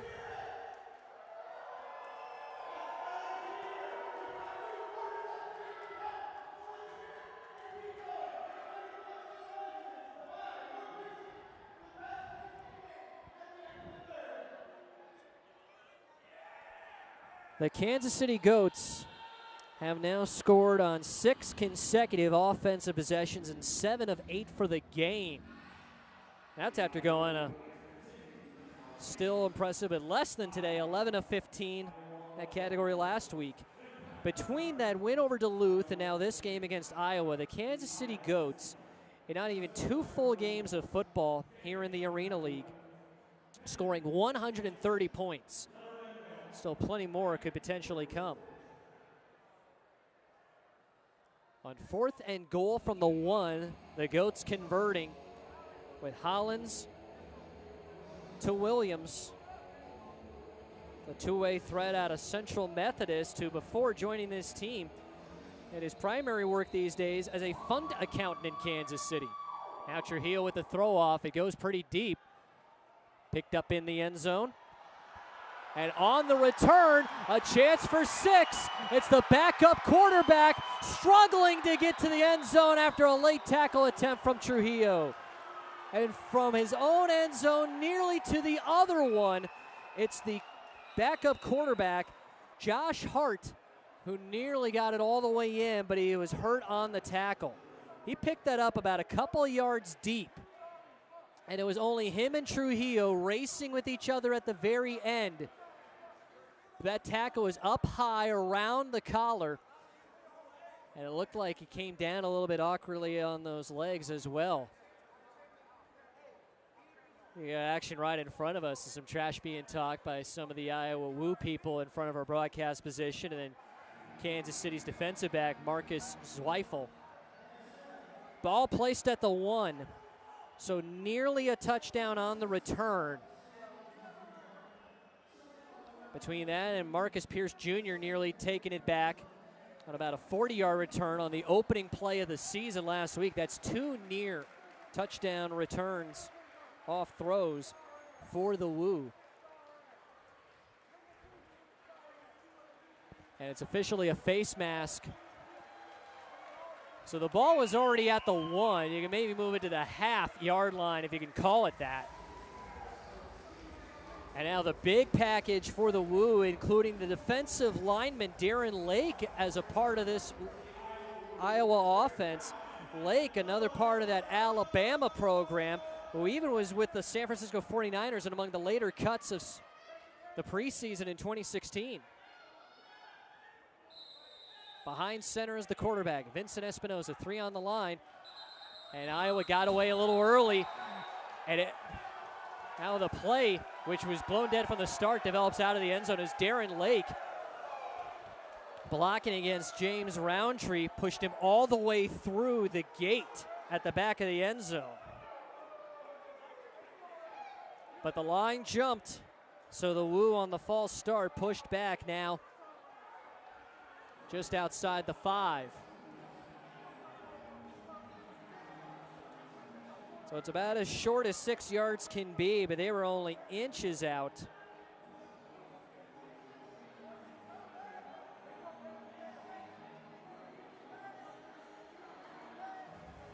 And that was Lake.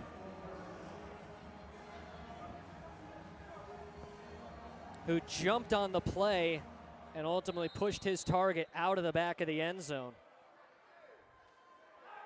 Now another chance for Espinoza on 1st and goal. Throws to the far side for Olabrice, but good defense on the play, broken up by Lamar Robbins.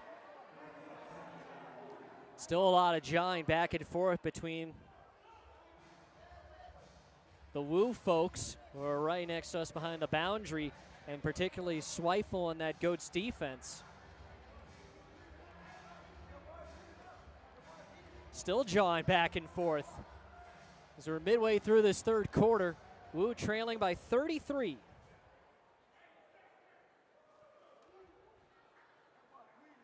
Espinoza out of an empty backfield.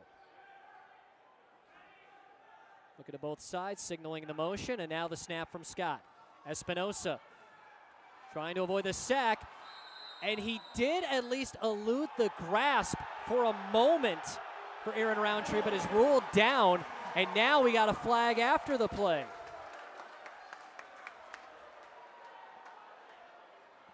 We got a lot to keep track of here these days.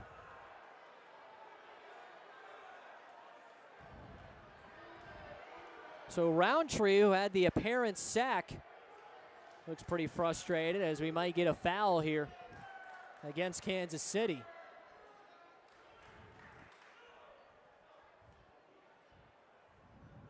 And it's signaled as a personal foul against the Goats.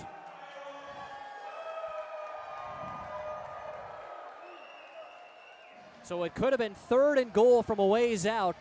Now it becomes a reset. It'll be 1st and goal from the 7. So another sack already negated in this half. That's happened a lot already between Iowa and Kansas City. Olabrice, a few yards deep and offset. He'll take the snap, go to Espinoza. Espinoza throws, and Goulbourne was pretty much tackled as he was trying to catch that pass. So that should be pass interference and another penalty against the Goats. Boy, the flags have been coming out fast and furious within this 3rd quarter.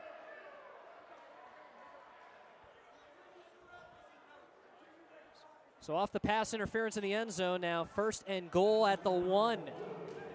So we're just about back to where we started. Remember, after a penalty after the great return, it was at the half-yard line when Iowa started this possession. Big line again. The snap by Espinoza, tries a hand for Olabrice, gets through the tackle, into the end zone. Touchdown, Woo! JoJo Olabrice, who looked to be swallowed up for a loss on the play, gets in for 6, bouncing out to the right side by the boards. 2 running touchdowns in this half for the Woo. And pretty exciting ones at that. Remember, on the first drive of the half, it was the quarterback Espinoza from 32 going into the end zone. And after the initial signal that the Woo would go for 1, now it's a 2-point after attempt here. I guess you'd call it points after attempt since it's plural with a multiple on the line. 53-26 currently the score. Play from the 10. Espinoza back toward Brown. He's got it. Got to the back of the end zone, was starting to come to the middle, broke back to the outside, and an easy conversion there. 8 sorely needed points as this comeback attempt continues for the Iowa Woo. The score now, Kansas City 53, Iowa 28, 6:10 to go, quarter number 3.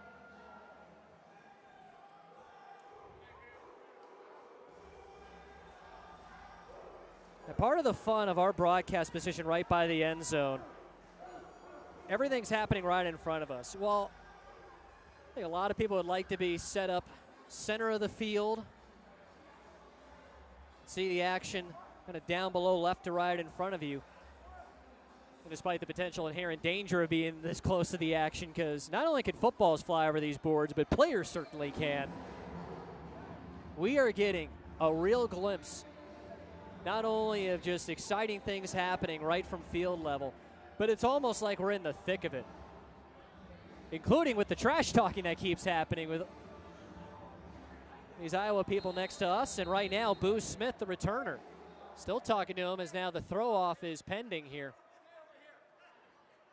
Hart, the quarterback who was shaken up in that last return, back in. Throw on the bounce, picked up by Smith inside his end zone. Can't break back out in the middle. And a nice tackle by Albright, who had the running touchdown in the last play. But we do have an injury as Hart, who came back for that throw after the injury on the recent throw-off return for the Woo, is again down on the field.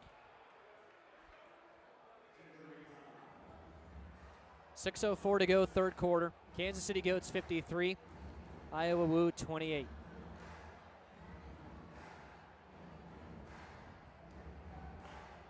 Still again, a great tackle in the play from Albright just across the 10. Really forward progress gets Smith to the 12.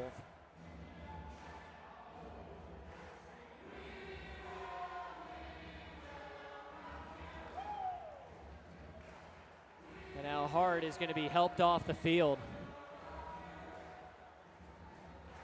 Remember back in the season premiere game against the Minneapolis Warriors, the one true quarterback on the roster, Tylan Shaw, got hurt in the first quarter.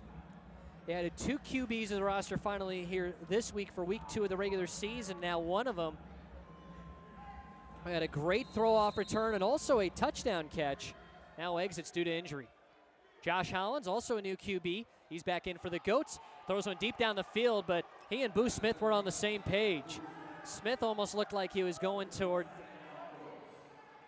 the right corner on his break, but the ball was thrown as if he was going to break left. So an incompletion on play number 1.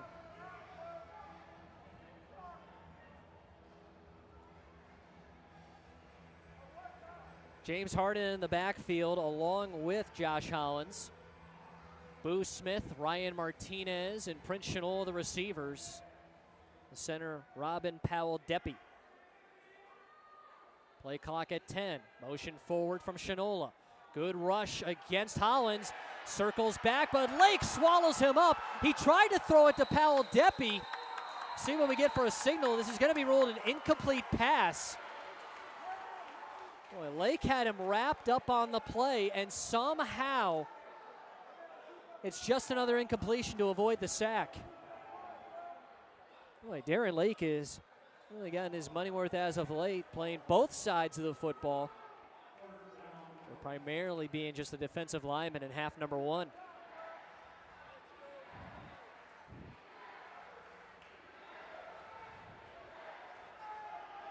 So now it gets ruled as if it's a loss of 1 on a sack, so it'll be 3rd and 11 officially. Hollins with pressure on him, and his knee was down before he got it away to Powell-Deppy. That's a sack for the Woo. And now the ball back inside the Kansas City 5 at about the 2. They can either go for it on 4th down or surrender it to Iowa, which would get the ball at its own 15. And you'd like to think, especially when you have a lead of this kind of cushion, you're willing just to push the ball back to Iowa's 15, as opposed to risking a play from deep, especially given the rush that's been put on. And that's exactly what is going to happen here. So incomplete pass followed by back-to-back sacks. And now for the first time today, a surrender. We mentioned this pregame, but again to recap, On fourth down, since there's no punting or kicking of any kind, your options are either to go for it and try for the first down, or you can surrender the football to the opposing team. And on a surrender, that opposing team gets it automatically at its own 15, and that's what's happening here. So for the first time since Kansas City's second possession of the game, the Goats offense is held scoreless. And some momentum building for the Woo with just over 4 minutes left in the third. Still trailing 53-28, but again, things starting to move in the right direction. Espinoza ready for the shotgun snap. With 4 receivers plus his center to work with. Deep throw along the boards. It's out of reach. JoJo Olibrice had beaten Boo Smith on the coverage. If Espinoza could have gotten the football to Olibrice, that would have been a clean 6.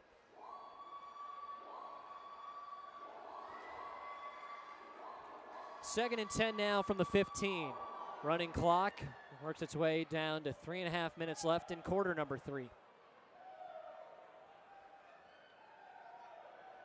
Scott to snap it back to Espinoza. Again, 2 receivers each side. Goulbourne and Olibrice to the right. Brown and Harding on the left. Evading the rush. Pass thrown toward Brown, and it's intercepted. This time picked off by Ben Thomas, the former Truman State Bulldog.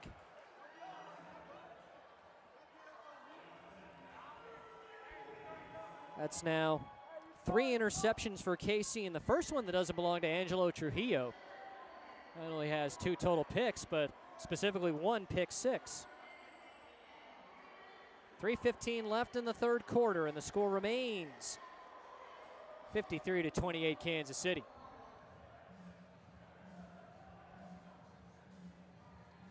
Shinola and Smith now joined on the left side by Felder. All alone on the right is Martinez. Powell Deppy to snap to Hollins. Lake is head up on the center with the potential rusher next to him. And Rodria Lewis, both Alabama products. Out of that rush, the throw over the middle caught by Felder, tackled by Brealey. So out of 1st and 10 at the 19, Kansas City starting to move the ball forward again. Ball spotted at the 24. It's a 5-yard connection.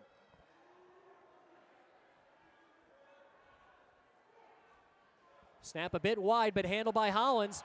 Just out of the grasp of Lewis. Throws deep, but out of bounds. Was looking for Martinez, who might have gotten enough space for a catch against Derek Williams.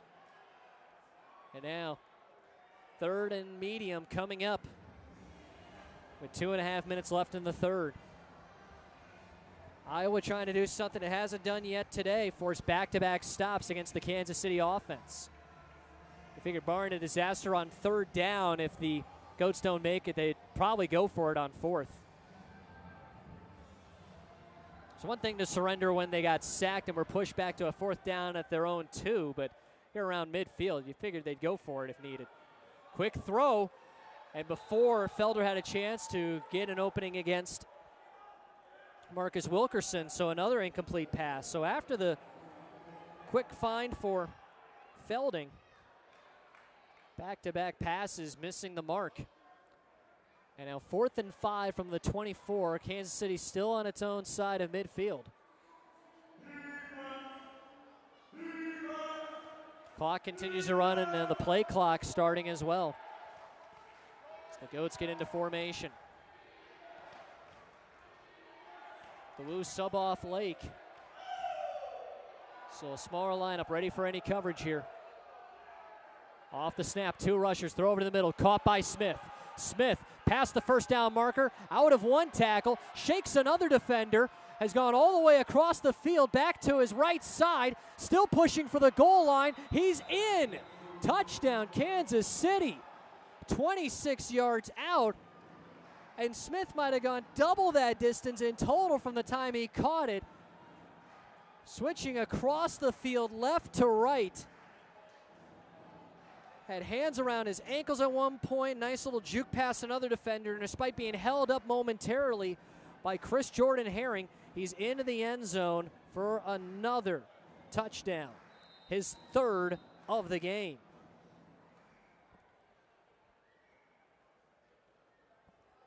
Chance to get to 60 here. Play from the 1. Quick to the end zone. And was it held on? Yes, there was enough. Despite the ball coming out at the end. Enough possession for Shinola off the feed from Hollins for 1. And the Goats break 60. It's 60 on the dot right now. 45 seconds left in the third quarter. Goats with a 60-28 lead. All in all, sure most of the fans would be enjoying this game more if it was the home team with a lead like this. But this has been exciting football with a lot that can happen. And we mentioned the possibilities of this pregame. Because this is still the basic indoor football field size, but as opposed to as many as 8 men aside, it's just 6. That just creates space. Among the many things that help develop the offense that we have witnessed now in the 3 total league games that have happened. The ones in Kansas City and Springfield last week, and now this one here in Waterloo. 32-point deficit for the Woo near the end of this third quarter. Trujillo to throw, and it's Olibrice now to return. All the returns last week were for Marcus Pierce, including one that he nearly went the distance on, but Pierce is inactive this week. This throw will bounce. Ultimately bobbled in the end zone. Now picked up for what will be a touchback, so Iowa will start at its 5.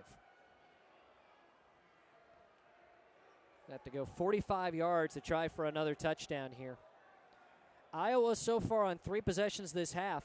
2 running touchdowns, 1 long one from the quarterback Espinoza and 1 from basically the utility man of this offense, Olibrice.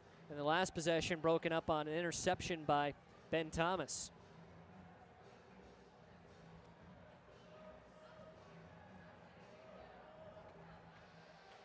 Harding and Brown left. Olibrice and Goulbourne right. Scott to snap from the 5 and a couple yards in the end zone. Espinoza to receive said snap. Quickly over to Brown. Brown through 2 tacklers along the boards, now pushed out of bounds and taking some of the field with them along the way. The stop by Kevin Felder prevents the touchdown. But that was still a big gain for Jamal Brown. And now the ball's at the 21. So 24 on the connection.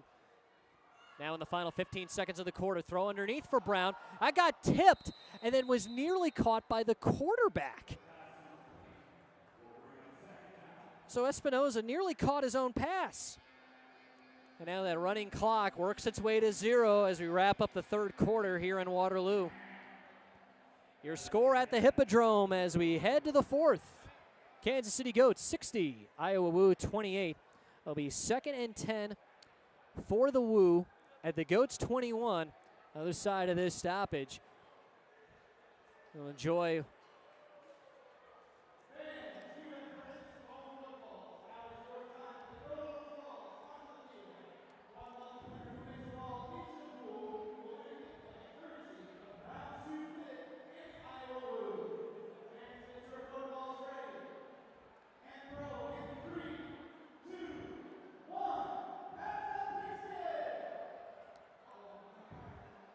It wouldn't be a home football game in Waterloo without a toss like this.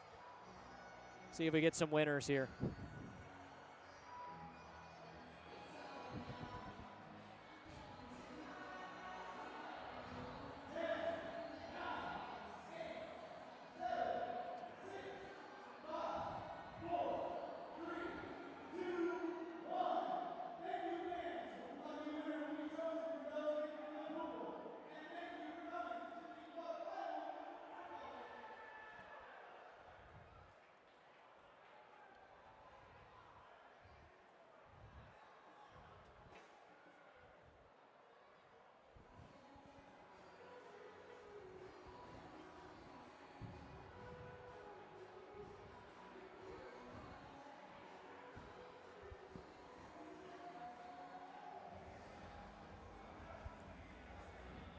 Let's see what the next 15 minutes bring us. The Iowa Woo still trying to make some noise here in the first ever home game in the regular season in franchise history. They're currently trailing 60-28 against the Kansas City Goats, looking to move to sole possession of first place in the league with a 2-0 start. The Goats tied for first with the team that defeated Iowa last week, the Ozarks Lunkers, but since Ozarks and the Duluth Harbor Monsters are on their bye weeks, chance to create at least some temporary separation at the top of those standings right now. It's Iowa football. Scott snapping to Espinoza. As usual, the receivers are going to be Harding, Brown, Olibrice, and Goulbourne. For those curious, James J.J. Jones III, former Ivy League champion and all-league player at Dartmouth and formerly of New Mexico State. He was the big receiver last week, still around but not on the active roster here in week 2. The ever-changing rosters, both in terms of just around in general and then active between these teams. This one might not have survived the ground, and it's incomplete, trying for Olibrice.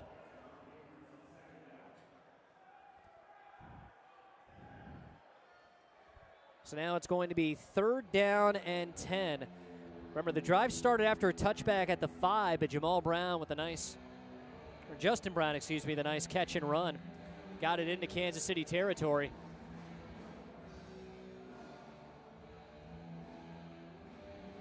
Ball still at the Goats' 21. Olibrice in that front offset position. He'll take the snap, and it's back to Espinoza now.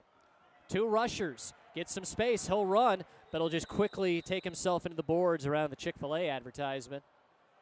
So at least a decent gain. Makes things potentially more manageable for this next play, but it will be 4th down now. Looks like the ball about the 17-yard line, so be a gain of 4. 4th and 6, under 14 minutes to play.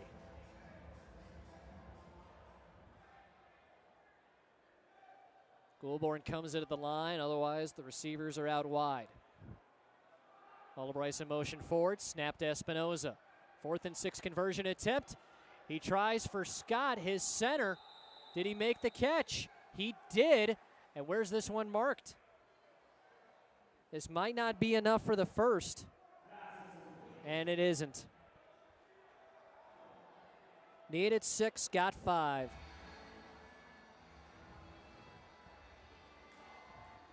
Scott, I believe that was the first catch he's had since that game-tying 1-point conversion at the end of Iowa's first possession of the game. But it's not enough for the first down. Now Kansas City with that 32-point lead starts over at its own 12-yard line. Hollins quickly to the outside. Martinez brought into the padding. Immediate tackle by Wilson. Arguably been the busiest and most productive member of that Woo secondary. Did get it across the 15. 4-yard gain to the 16-yard line. Martinez already with 5 receiving touchdowns on the year, including 3 this game. He's had a good start to his season. A rare handoff. James Harding maybe gets past the line of scrimmage for a yard, if that, but that would be all. Be 3rd down coming up for the Goats.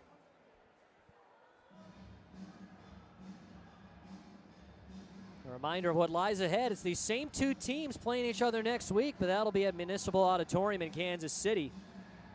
Then one more meeting here in Waterloo later in the season. Interesting schedule. You get 8 games across a 9-week slate, including a bye week for all teams.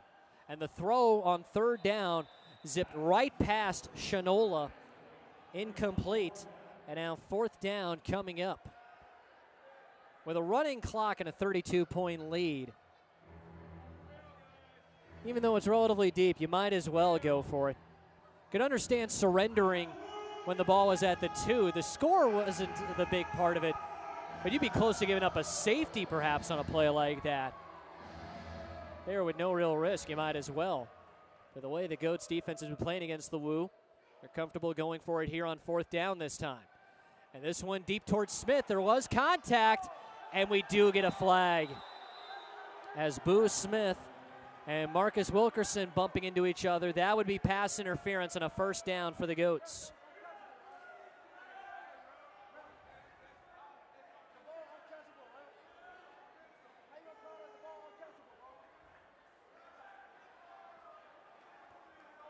So it's a 4th down conversion of sorts, you can call it, for the Goats. And now at 11:32 left in the 4th. The chains move as the ball moves quite a bit into Iowa territory. 1st and 10 at the 12.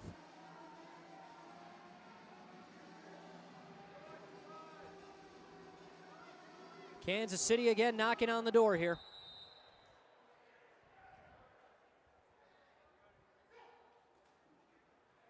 Looked initially to try for the handoff, but a pass instead and caught right in front of us by Martinez for the touchdown. But let's Wilson hear all about it. That one looked as if it bounced off Harden along the way as he was in the backfield, along with the quarterback, Josh Hollins. Like he was breaking kind of across the snap as it happened. So it might have been the contact there. Meanwhile, we do hit a flag. So for now, we got a touchdown that makes it 66-28. Double check on the flag whether this is something that could affect perhaps the conversion or even take that score off the board. But Martinez with his 4th touchdown of the day pending this penalty. We got unsportsmanlike conduct, and it's against Kansas City. So what this should do is back up the conversion attempt. You know, in a lot of football games, you'd have the choice of either affecting the conversion or affecting the kickoff. But, of course, there are no kickoffs, and there's not much you could do, even if you could find a way to penalize a throw-off anyway.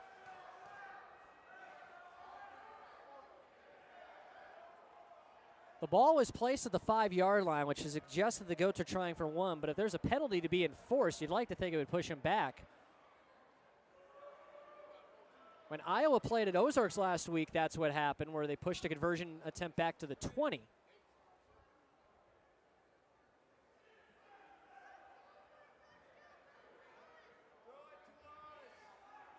And it will be played from the 5. We'll see what kind of bearing that penalty might have, if any. And under a heavy rush, ball's intercepted. Wilson's going to try to return it. It's the second time Iowa has picked off a conversion attempt this year. Mustafa Majid doing so at Ozarks last week. He was just stuck in the end zone on that play. Wilson at least got a decent return. Ultimately doesn't lead to anything, though. But there was the touchdown, which still goes up on the board. 11:11 to go. 66-28, all Goats right now.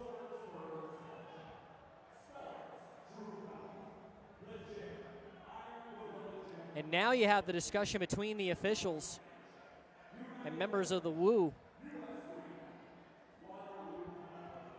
If you could enforce that unsportsmanlike conduct penalty for the throw-off, you can't move the thrower back because the thrower's already in the end zone. Maybe you could at least create something where Iowa would automatically get the ball at a certain position on the field. That's part of what's interesting about this league, and as new as it is, and with how the rules are unique to it. Sometimes situations are going to happen that maybe you aren't prepared for as a league. Maybe certainly don't have it taken down what is going to happen.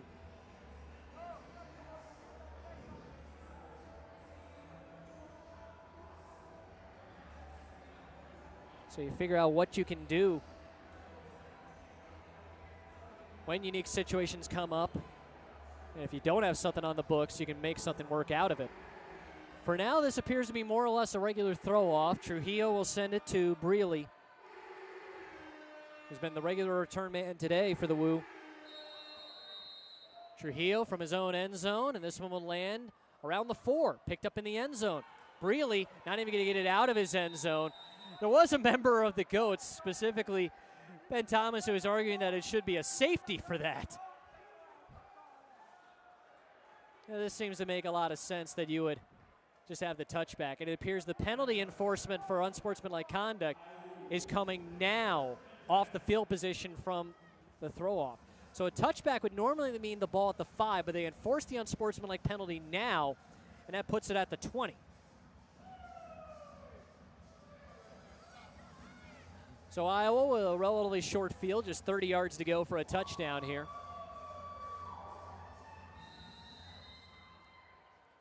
Espinoza, the quarterback.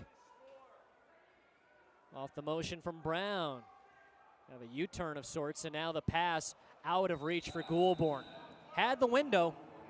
That one ended up a bit wide. The clock runs. Fewer than 11 minutes to work with. Time running out here in Iowa's first official regular season home game.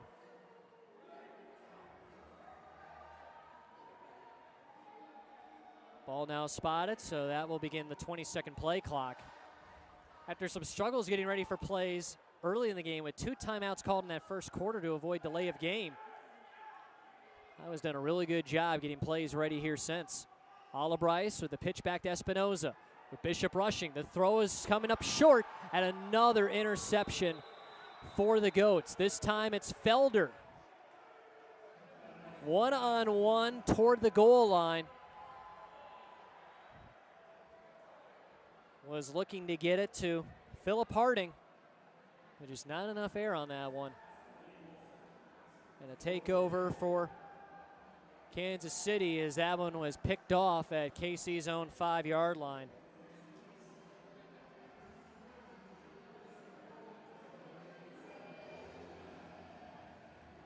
Score remains 66-28 Goats. 10:19 remaining.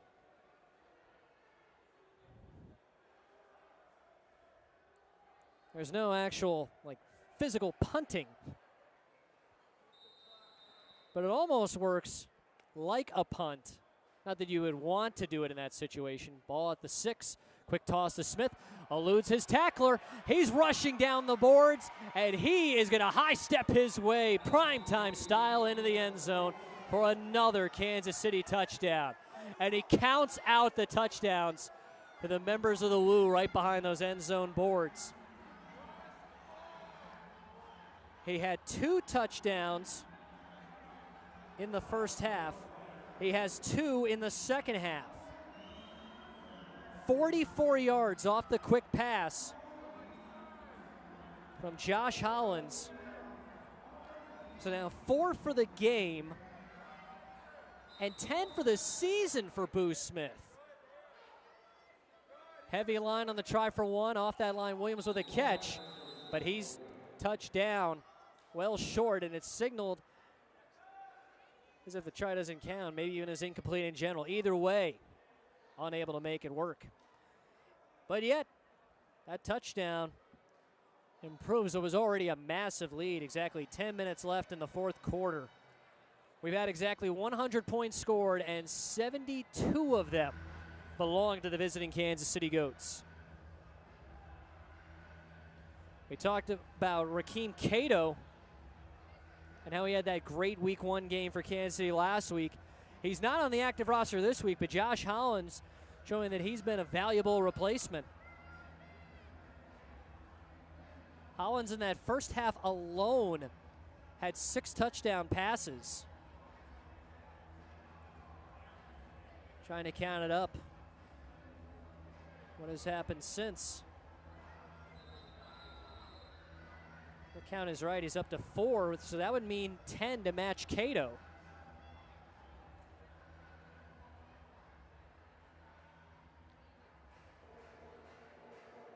Just what a great game again for the Goats. A team that really eschews the run. Only a couple of handoffs in each game to start the year, but with Cato first last week and now Hollins this week, that passing attack is versatile as anything that the league is providing right now. The throw bounces at the 6. This is going to bounce out of play into the Woo Girls, the cheer squad. Wow, and James Harden just going all the way through the whistle on that. He bounced right into the board, scaring some of the cheer squad. So another touchback. Remember, after the last one, because of the unsportsmanlike conduct penalty after the touchdown that preceded it. I got the ball to the 20 for the Woo, but the possession ended with an interception. Now with the ball at the 5 and still exactly 10 minutes on the clock, the Woo back in action here. No real changes in that lineup. Exchange will come from Scott to Espinoza. Olibrice and Goulbourne right. Brown and Harding left. 1st and 10 from the 5. From the snaps. Rush by Zweifel. Throw underneath. Good run after the catch by Brown. He gets past the defense along the right boards, and he is short of the goal by just a matter of feet. That was nearly 45 yards for a touchdown. There's further proof that you never know what you can get in the game before it's over. That's 44 yards. I mean, it'd be asking a lot for the Woo to complete a comeback here, but the Woo could still provide some memorable moments. Maybe you can do something that might help spark some momentum going into that rematch in Kansas City next week. Spotted kind of, it's either a long one or a short two, depending on how you look at it. Quick fade to the corner, and we lost a member of the Woo over the boards. That coverage was pretty tight. And there he is. Justin Brown is back.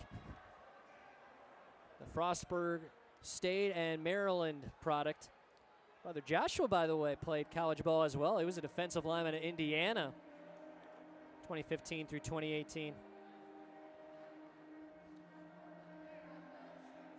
So with that, we now have 2nd and goal for the Woo. Time is down on the play clock. This might mean a timeout here. Looked like Brown wanted to come off, but instead he's being asked to go back in. And a timeout call by the Woo. The member of that coaching staff actually flinging his headset across the field because of the frustration that developed after all of that. 8:21 remaining. Woo trailing 72-28.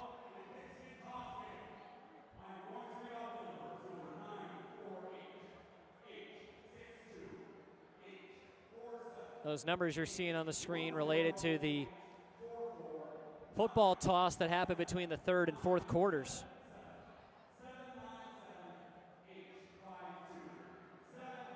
So someone with one of those numbers won't be going away from this game empty-handed. Maybe those numbers could work for you in some other contest in your life. Of course, if you do that, play responsibly. Back from the timeout. Each team now with 2 timeouts remaining, by the way.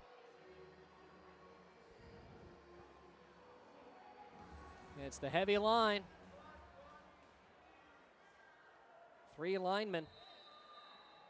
Espinoza flanked by both Sales and Olibrice. Pass over the middle, through the pressure, caught by Miles Goulbourne. Touchdown, Woo.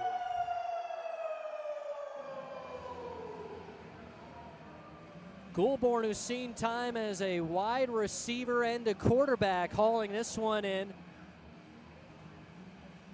from a little over a yard out. And now, obviously, with the deficit as it is, going for 2. 4 receivers to work with. Espinoza back in his own, or back at the Kansas City 20 to receive this snap. Trying to get away from Aaron Roundtree. Did he cross the line of scrimmage? It was close, and the ball dropped on the conversion attempt. Goulbourne could have made it a clean 8 for the possession. Now that frustration also showing for the quarterback, Espinoza. After that attempt, which seemed to be right there, just didn't come to fruition ultimately. Woo back on the board. Scored on back-to-back possessions to start the half. And then 3 turnovers since, 2 via interception, 1 on downs. So the score is 72-34 with the Woo trailing.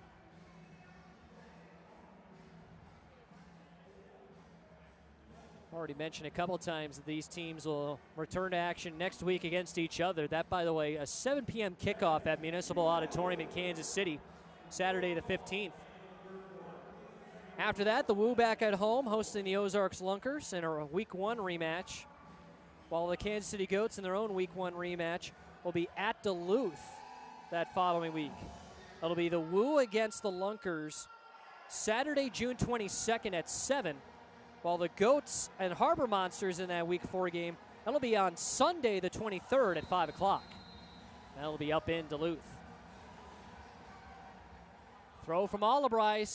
This bounces short, picked up by Smith, trying for the run back, but he's easily taken down without getting too far down the field, which means that given the option of where Smith ended up and the penalty for the illegal throw-off, because it bounced before the 10, I figure KC will just elect to start at the 25-yard line here. Yeah, what's really interesting about the schedule moving forward, 8 games in 9 weeks. And Iowa plays Duluth 3 times, and they're all in the back half of the season.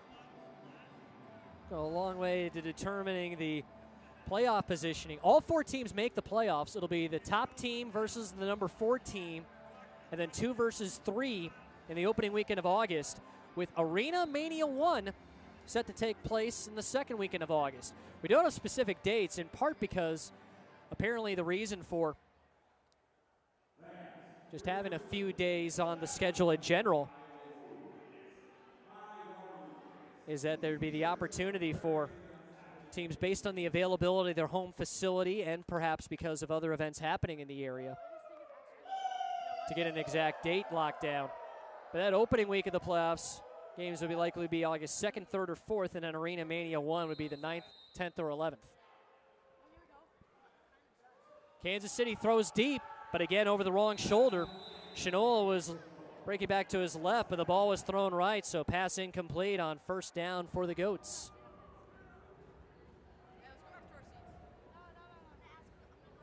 Clock keeps running. We're now at the midway point of this fourth quarter. And while the outcome wouldn't seem to be in serious doubt at the moment, there's a lot that could happen here. Just as long as the game's still in progress, you never know what could go on. Here's the throw. He gets Shinola this time, trying to get through a tackler. Finally, his forward progress is stopped. That was Derek Wilson on the initial part of the play, with Rodria Lewis helping out at the end. We talked about being with a football team in Prague before. In fact, for all the bouncing around a lot of these people have done in their young football careers post-college, a lot of the ones, especially on the Iowa side, have international experience, be that just south in Mexico or across the sea in Europe. Germany, Czech Republic, Poland, among other places. Off balance throw, and caught by Felder at the goal line. Another touchdown for Kansas City. He's had an interception. He's caught a couple of conversion attempts. I believe that's his first touchdown catch of the day, though. So from 25 yards out, the play is made. And another touchdown for Kansas City, inching closer to 80 on the board. It looks like it'll be a try for 80. This will be a 2-point conversion attempt here coming from the 10. Already with a 78-34 lead in the middle of this fourth quarter. Ryan Martinez, wide receiver, in the backfield to the left of the quarterback, Josh Hollins. The 3 receivers right at the line, including one of the normal running backs, James Harden.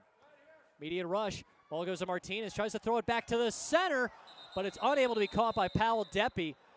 That did touch ground, though, and realizing that he was falling down, was trying to pitch the ball back to Vincent Espinoza. Kind of fun for the both of us. I actually had a chance to chat very briefly with Powell Deppy before the game, both as Valparaiso alumni.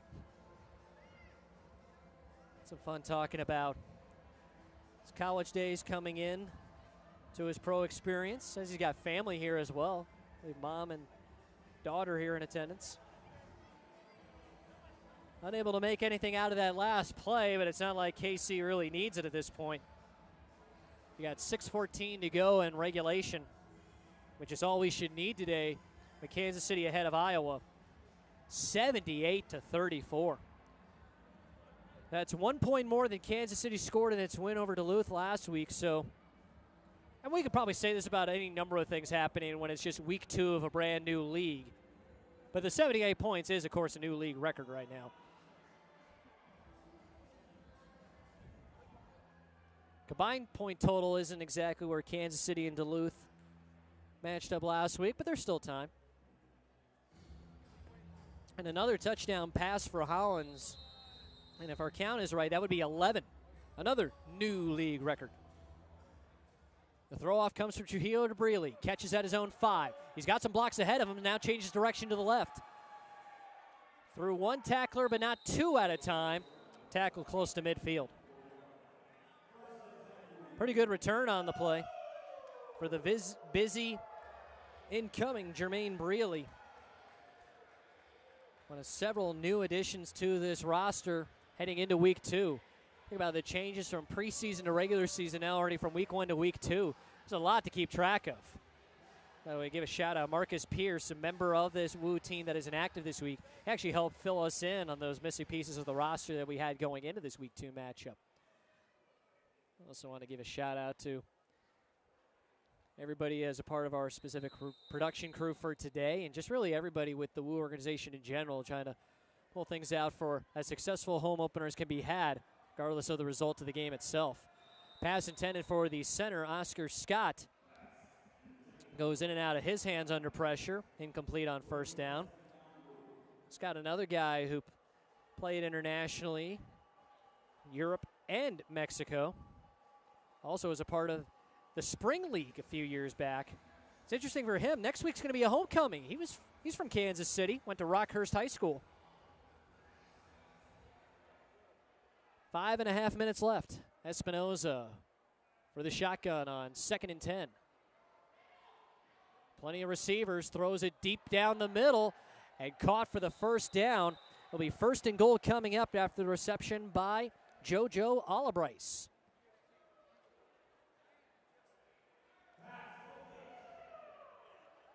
So that one in the neighborhood of 20 yards down the field.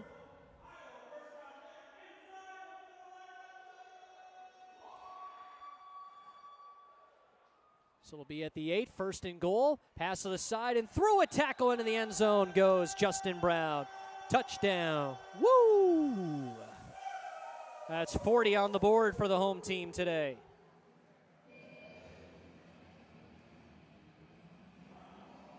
So first the incomplete pass for Scott on first down, followed by the successful conversion for Olabrice. Taking it down to the 8.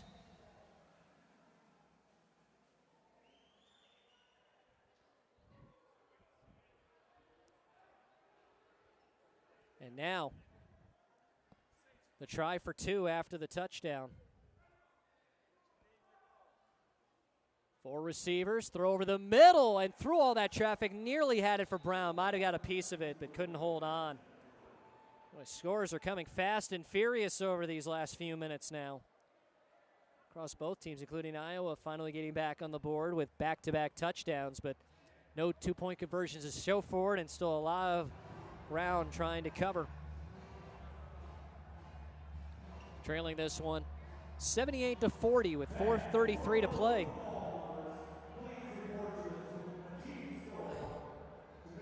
We'll bring it up again. This is just an exciting style of football, and part of it just because the unique variety of football being played here. Not to mention for those who get a chance to be right alongside the action like yours truly. It's an interesting thing to be a part of, especially with things you hear about other indoor leagues, specifically the latest iteration of the famous Arena Football League having its troubles. Certainly hope that with the organizations and league leadership that is in place, that will be a future for this latest iteration of indoor football. Certainly hope for the people involved who've been going from team to team and place to place just across the last few years. Oh wait, commissioner of the Arena League, in case you're curious? Tim Brown, yes, the Hall of Famer. Throw goes to Smith, who nearly had to go over his head, gets through one bit of contact. He's got a chance to go for 6, but Albright stops him at least for a moment, tries to get through some more tackles. Ball is at least across midfield. Albright's running nice interference to at least slow him down and force the change direction, and by then, the Woo kind of circling its wagons in terms of coverage and finally getting a stop before he can reach the 20. So on a catch that nearly got over his head to a big return, Smith giving Kansas City a start at the 21 here in Iowa territory.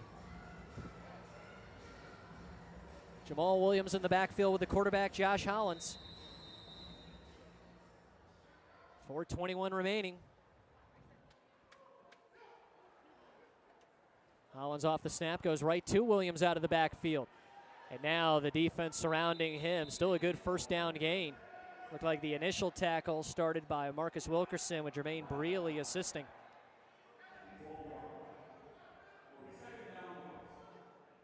Second down and 1 here after the 9-yard play.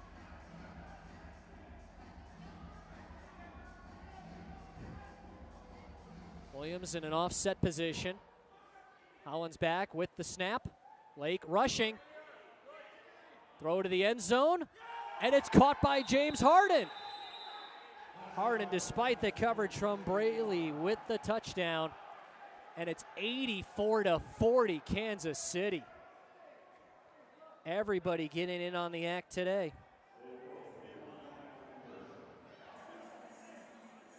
And now the conversion try from the 5-yard line for 1 point. 3 at the line. Martinez alone on the right. Williams offset behind center to the right, and deep straight back is Hollins. Now motion for Martinez behind the quarterback to the left side. Hollins off the snap, can't run it, but he does throw. And was this one caught? It is. Harden again. So not only does he catch the touchdown, he catches the 1-pointer afterward. 85-40 Kansas City with 3:21 left.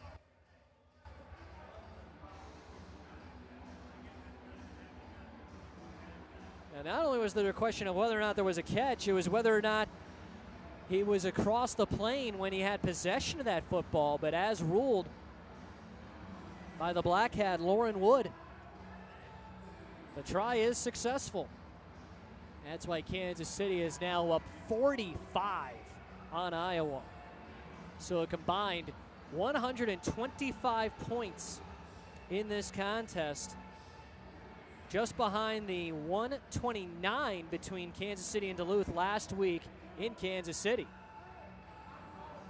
If you want an indoor league with high-scoring football and excitement, this is one right here.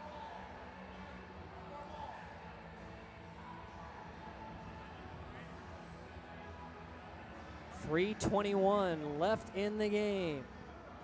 Iowa down 45 as JoJo Albright gets ready to receive the throw from Angelo Trujillo.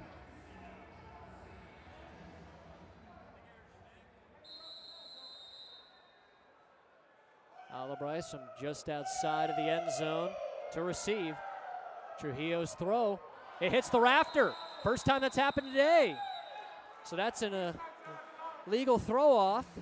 And much like if the ball were to go out of bounds or land short, this means Iowa gets the ball at midfield. Kind of amazing to think that we haven't had this happen before today. We've made it nearly all the way through this first official game without a ball hitting the rafters, something that happened several times during the season premiere game with Minneapolis.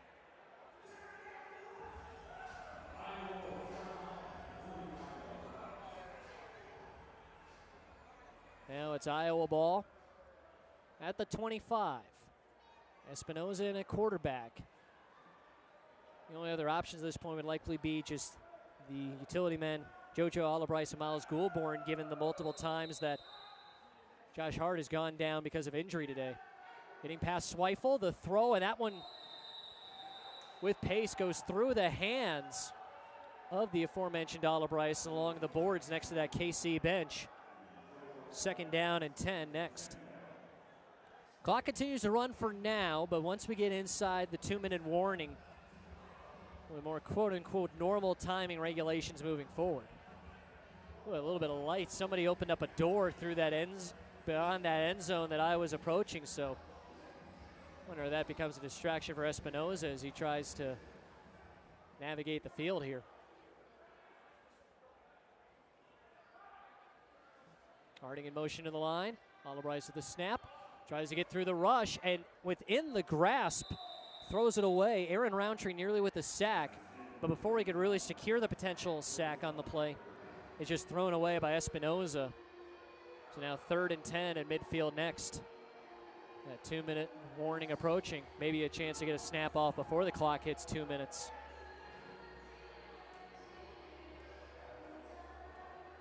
So the Woo on pace to start 0-2 on the season, but there's still a lot of season left with 6 more games. And when everybody makes the playoffs, what difference does it really make? Just the difference of seeding and matchup and whether or not you're home.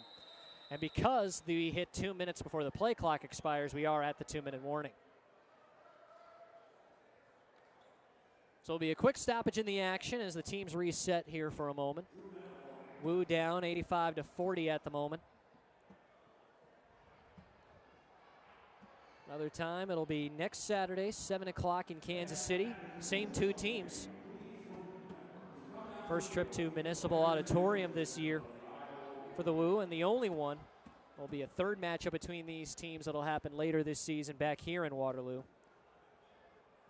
So you got 1 more home game at Kansas City and then 1 home game each with Ozarks and Duluth. Just a 2-game series for the Woo and the Lunkers, but 3-game series with both the Goats and the Harbor Monsters. Teams back on the field. And no changes for the Woo. Scott the snap to Espinoza.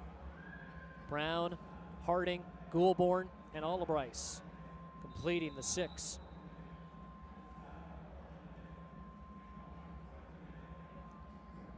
And as impressive as Kansas City was after trailing over to come back and then dominate the rest of last week's opener the way it did, pretty much from the start, Kansas City with a great one here today. Throw over the middle off the fingertips. Trying for Harding. Covered on the play by the multi-interception man, Trujillo. So it's 3 incomplete passes to start the drive. Now 4th and 10 from midfield, 1:55 to go.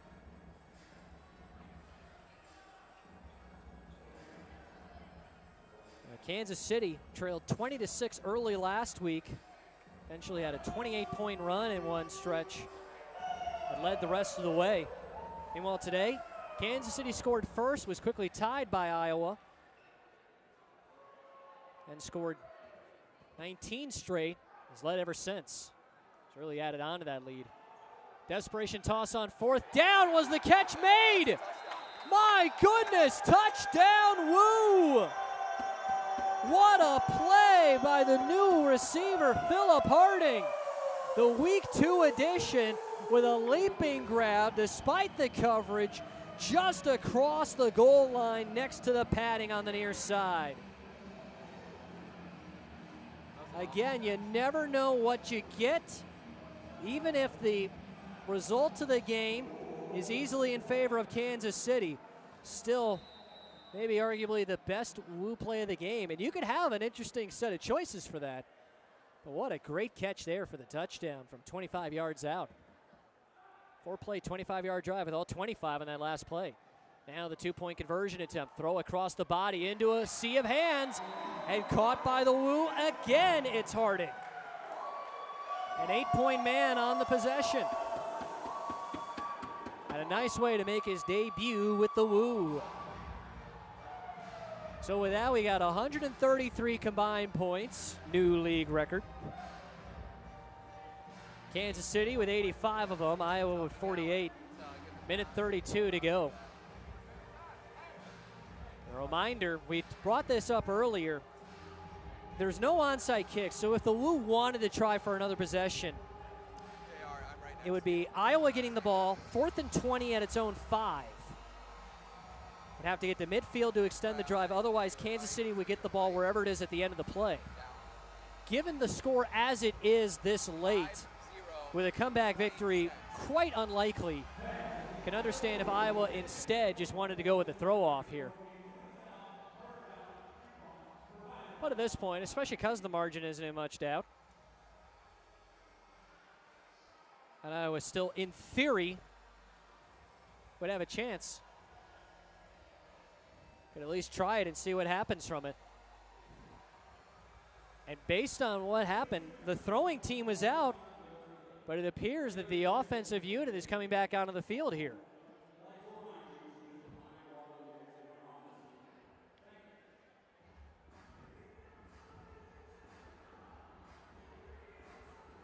So there should be 4th and 20 from the 5. They have to get to midfield for a conversion. First time that Iowa has tried the new onside conversion play in the Arena League inaugural season.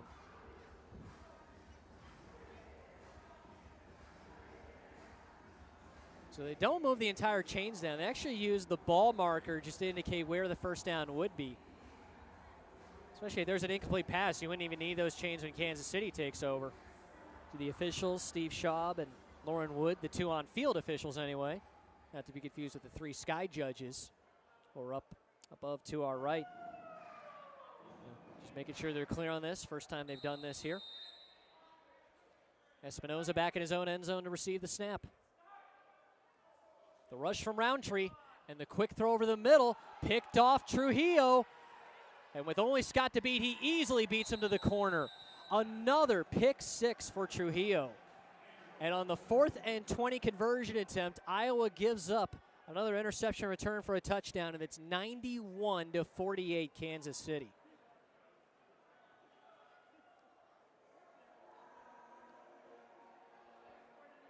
And who else but Trujillo? He's been busy. Caught that at the Iowa 23 and took it the rest of the way for the touchdown. So the ball will be back at what we presume will be the 5-yard line for a 1-point try. Or, of course, it could be a 2-point try from the 10 instead.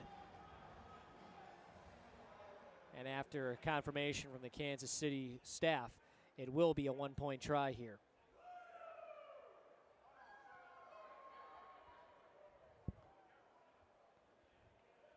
Two men on the line left of the center. Harden in motion, deep right. Owens takes the snap, throws toward Harden, and it's incomplete. Kansas City only had 5 men on the field for that play. Not that they really needed to worry about whether or not they converted there. They're setting quite a standard in this league.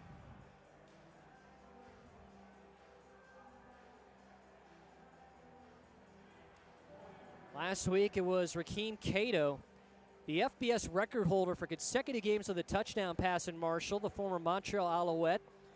Maybe one of the most successful players from elsewhere to join this league, who got the team off to such a good start with those 10 touchdown passes, but he's been eclipsed by the new man today, Josh Hollins, the 2024 Sioux City Bandit, and then previously part of the Southwest Kansas Storm, Gillette Mustangs, Colorado Sting. He's been stinging Iowa today. So is Trujillo, who again had the pick 6 on the last play.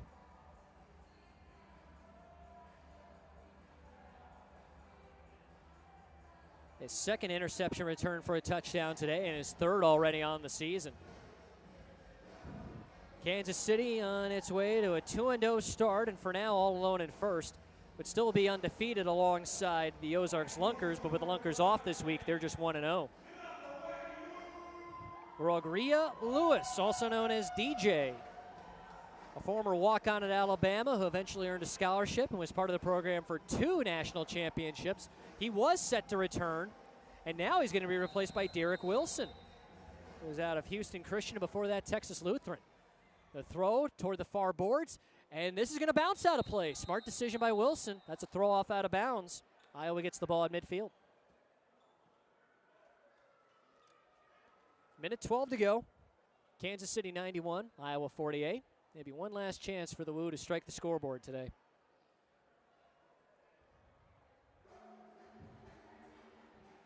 Talk about the credits we were given earlier to not only all putting together to give people an opportunity in this league, but the people with our broadcast crew and with the Iowa Woo specifically for the hosting duties today. Now, this Iowa Woo franchise led by co-owners Jeff Holmes and Julia Stone, trying with the staff it has as best as it can to put on this exhibition, regular season version now, of pro football here in Waterloo, Iowa. Nice pitch underneath to Albright. He's got a lane and a blocker. And he was pushed along the boards, but not into the boards. He's in for the touchdown from 25 yards out. The pitch from Espinoza to Albright for 6 more on the board, which is now well past its total of 40 points from the loss at Ozarks last week. With a conversion attempt coming just over a minute to go, currently trailing 91-54. It'll be a 2-point attempt.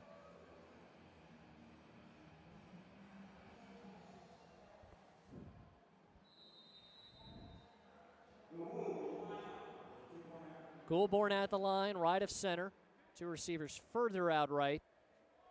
Brown and Albright now joining that right side by Hardin, the motion man. Off the snap, moving around, has time and space, throws to the end zone, and the 2-pointer is good to Justin Brown. Brown, who's had a busy day, taking over as seemed to be the primary receiver for the Woo, without J.J. Jones III in action today. Now after all of that, the score is 91-56, Kansas City.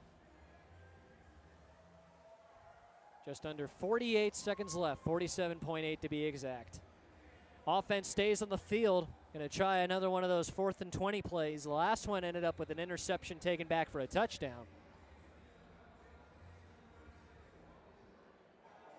And honestly, in its own way, this is good experience, even if there really isn't much time to actually complete a comeback here.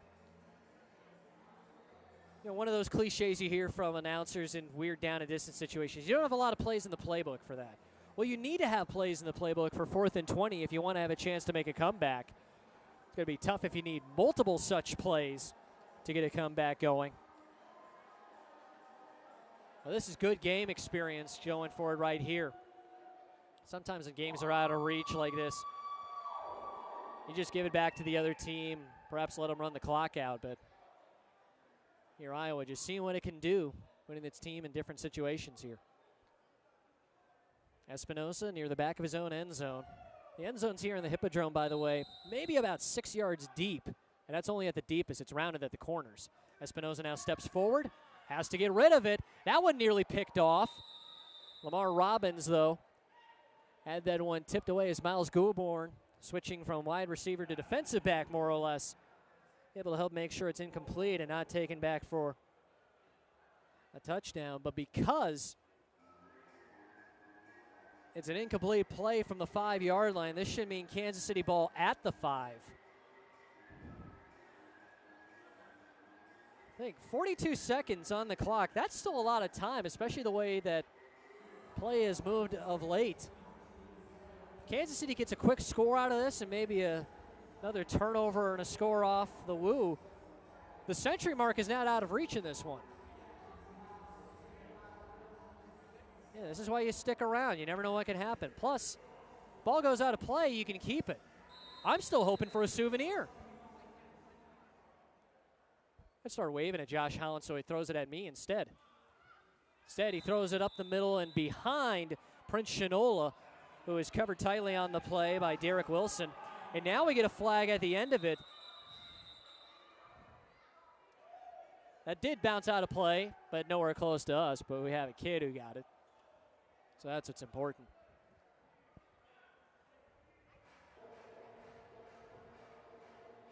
The 2 on-field officials talking over the flag that was thrown from out of the back of that last play. And you got Iowa kind of huddling close by, suggesting that this is on Kansas City. And it's a personal foul on the Goats. So that'll move KC back a bit. Remember, started at the 5-yard line. because of the failed 4th and 20 attempt. It feels like they're double checking where to spot the football here. That ball is just going to keep on going. And they'll move it back to the 20. So we understand it. The down marker still shows first down, so the down doesn't count. If that is correct. So it'd be 1st and goal now from the 20 with 39 seconds to play. And at this point, Kansas City in what is basically going to be victory formation. It's going to take a knee. I'll have to do it one more time, depending on when the ball is set for play. And then that'll be the end of it. All in all, great game for the Kansas City Goats. The Iowa Woo with some moments and some fun ones at that, but not enough to overcome the deficit on the scoreboard. Another knee from Hollins will do it. A lot of turnover between these rosters, and actually brought out arguably better performances from week 1 for both teams, but only one of them comes out on top today. It's the Kansas City Goats with the victory here in the first ever regular season home game for the Iowa Woo. Goats 91, Woo 56. Your final from the Hippodrome here in Waterloo. This was a fun exhibition of football today. Second time the Woo have had a chance to play in front of the home crowd, and the first time in a game that actually counts. The Woo dropped to 0-2 on the young season with still 6 games ahead of them. Kansas City improves to 2-0. And next Saturday, it'll be these teams again at Municipal Auditorium in Kansas City with a 7 p.m. start on June the 15th. The latest edition of Goats versus Woo and the latest edition of the Arena League. Thank you so much for tuning in. Thanks to everybody, whether for broadcast or game itself, a part of this. An interesting thing to be a part of for sure. Looking forward to see what kind of fun that we get moving forward out of this league moving forward. This is Chris Schultz signing off. Final score for a final time. Kansas City Goats 91, Iowa Woo 56. This has been the Arena League. And this has been Iowa Woo football from the Hippodrome.